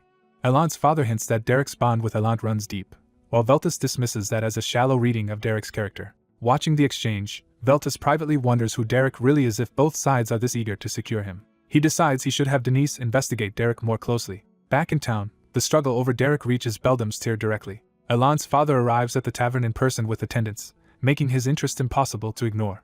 The tavern owner immediately senses trouble. The noble demands to know whether the owner is the commander of this mercenary corps. The untouched drink on the table underscores how abruptly the visit has turned serious. The noble explains that because his butler's letter received no answer, he has come himself to settle the matter. The owner apologetically reveals that Derek has been missing for several days, and that they have been searching for him too. He adds that Derek recently refused all requests, and then suddenly vanished. The noble immediately suspects a rival house may have taken Derek first, but realizes there is no evidence of that yet. He resolves to find Derek personally before anyone else can secure him. At another estate, Denise receives that concern in the form of an urgent letter while calmly eating fruit. She reads without much urgency, treating the matter with detached amusement. When she asks when the letter arrived, she learns it was sent early that morning with great haste from the family patriarch. The message orders her to quickly find Derek and make him her instructor, because the mercenary side is currently at its weakest. Denise finds the command irritating rather than compelling. Still, she recognizes that the day matters for reasons entirely her own. She smiles to herself, because what she has really been waiting for is not politics but a book release. Her long-awaited novel finally comes out, and her thoughts are consumed by curiosity over its romantic hero rather than Derek. Even so, she decides she may as well act now, since ignoring the order would only bring more nagging later. She calls for her maid Bella. Then she orders her clothes prepared, deciding to head out because she now has someone to find. Far from the city, Derek's private training with Dreas continues in a hidden cave. The cave becomes a secluded world where Derek can focus entirely on magic. Teacher and student sit across from one another beside still water, removed from every outside pursuit. Dreas instructs Derek to close his eyes, release his mana as a fine mist, and feel how it touches the world and returns. Derek follows the guidance with intense concentration. As his mana spreads, the cave begins to reveal itself to him in a new way. Dreas explains that this is the foundation of search-type magic. At 1 star it detects threats, and from 2 star onward it can track locations and sense magic. He continues that 3 star sees through disguises, while 4 star lets one perceive through an opponent more deeply. At 5 star, a mage can read minds and speak with the dead, and at 6 star comes the power to see the future. Derek is stunned that search magic can reach as far as foresight. Dreas confirms it, and reveals that he saw the future, then came to find Derek because he needs him. Derek immediately asks what fate Dreas saw awaiting him. Dreas answers with a name from Derek's past, Valerian. He identifies Valerian as the eldest son of House Duplain, tying Derek's future danger to a noble bloodline. Dreas warns that before Valerian even reaches adulthood, he will begin dabbling in necromancy. That revelation deeply unsettles Derek. Dreas states the conclusion plainly: Derek must kill Valerian. Derek absorbs the order without panic, but with grave focus. When he asks why Valerian would turn to necromancy, and what he intends to do, Dreas refuses to reveal more. He explains that knowing too much about the future too carelessly only makes what lies ahead more unstable and complex. Still, he offers one final truth. Dreas tells Derek that he is fated toward death. Dreas is surprised that Derek does not react with fear. Derek calmly points out that being destined to die is not the same as being guaranteed to die. That answer confirms to Dreas that Derek understands fate better than most. Dreas admits he does not want Derek to die either. He vows to prevent that outcome by making Derek strong enough to survive. With that decision made, Dreas unleashes a far greater display of power to begin Derek's real training. The mana gathering in his hand swells into something vast and unnatural. Dreas declares that Derek's chances of dying are overwhelmingly high. His magic erupts outward on a scale that dwarfs the cave and reaches into the night sky. Under the moon, Dreas stands like a force of nature while Derek watches the true level of a 6-star mage. Derek meets that overwhelming power with sharpened resolve rather than retreat. By day, the city continues on as if none of these hidden struggles are reshaping its future. Carriages and pedestrians move through ordinary streets, unaware that the race for Derek has already begun. And as the world keeps turning, the search for Derek and the future Dreas foresaw both move one step closer. A silver-haired noblewoman named Denise lets her maid Bella dress her in unusually elegant clothes before heading out herself. When she appears in town, the townspeople openly stare, struck by how different and refined she looks. Denise tells Bella to stay behind and rest, but Bella obediently follows her anyway. As they walk through the street, Denise notices the attention gathering around her. She wonders why everyone keeps looking at her. Bella dryly pretends not to know the reason. Denise studies herself and begins to suspect the answer. She lands on the simplest explanation and asks if it is because she is pretty. Bella gives her a measured look instead of indulging her immediately. She reminds Denise that her usual habits are slovenly and unkempt, making this polished version especially startling. Bella bluntly adds that Denise may actually be worse when she tries this hard, and Denise laughs it off until Bella insists she means it. Bella urges her to hurry because other houses may recruit Derek first, but Denise stays confident that she is still ahead of everyone else. When Bella points out Denise is always late with her lessons, Denise shifts back to the real issue and reviews what she knows about Derek disappearing after rejecting all offers. She reasons that a man who values money would only vanish if something even more important had appeared. Remembering Derek's extraordinary talent with magic, Denise narrows that possibility to a major magical opportunity. She concludes he must have found either a remarkable grimoire or a superior teacher, enough to make mercenary work irrelevant. But since Derek willingly left the Duplain mansion, one of the best places for magical training, Denise realizes the answer must be even bigger than that. She reaches a startling conclusion that Derek found something better than even House Duplain could offer. That thought leads her toward a specific suspicion. Bella interrupts her deduction to announce that they have arrived. Their destination is Beldenstyr, the tavern where Derek had been staying. Inside, the innkeeper greets what he assumes are ordinary customers. Then he notices who has actually come to his door. Realizing a noble lady has come in person, he immediately becomes cautious. He claims he does not know where Derek is and says several other groups have already questioned him that morning. Denise abruptly asks whether Dreas Wolftail, the old mage, had also visited. The innkeeper's startled hesitation gives her the confirmation she wanted. Denise thanks him, satisfied that his reaction answered more than his words did. She leaves at once, deciding the next step is to inspect carriage transit records. The search moves to the Coachman's Guild in Ebelstein's commercial district. While Bella reviews documents, she asks how Denise knew Dreas had been there. Denise explains that Derek abandoning a 5-star mage's mansion by choice made the answer obvious. If Derek is that obsessed with magic, she reasons, only something beyond a 5-star mage could have drawn him away. She admits she also knew a 6-star mage was coming to Ebelstein and simply gambled that Dreas would be involved. The gamble worked perfectly, and Denise is pleased with herself for fooling the old man so easily. She immediately turns that success into self-praise and asks if this means she is smart. Bella remains unimpressed. She answers that Denise rarely uses her brain enough to prove it, and Denise takes the insult as playful admiration. Denise theatrically complains that being so capable is exhausting and wishes she could be useless for once. Bella finally asks whether Denise actually enjoys being talked back to, since she never seems to hear anything except praise. Bella then returns to the practical concern that even if they find Derek first, recruiting him may be impossible with powerful houses like Duplain and Belmiard competing for him. Denise dismisses that worry as the easy part and claims she already has a plan. Her plan is shamelessly simple. She intends to lure Derek with herself. Bella is mortified, but Denise insists a young man like Derek could never reject someone as beautiful as she is. Bella points out that their real rival is Lady Eislein, not Denise's imagination.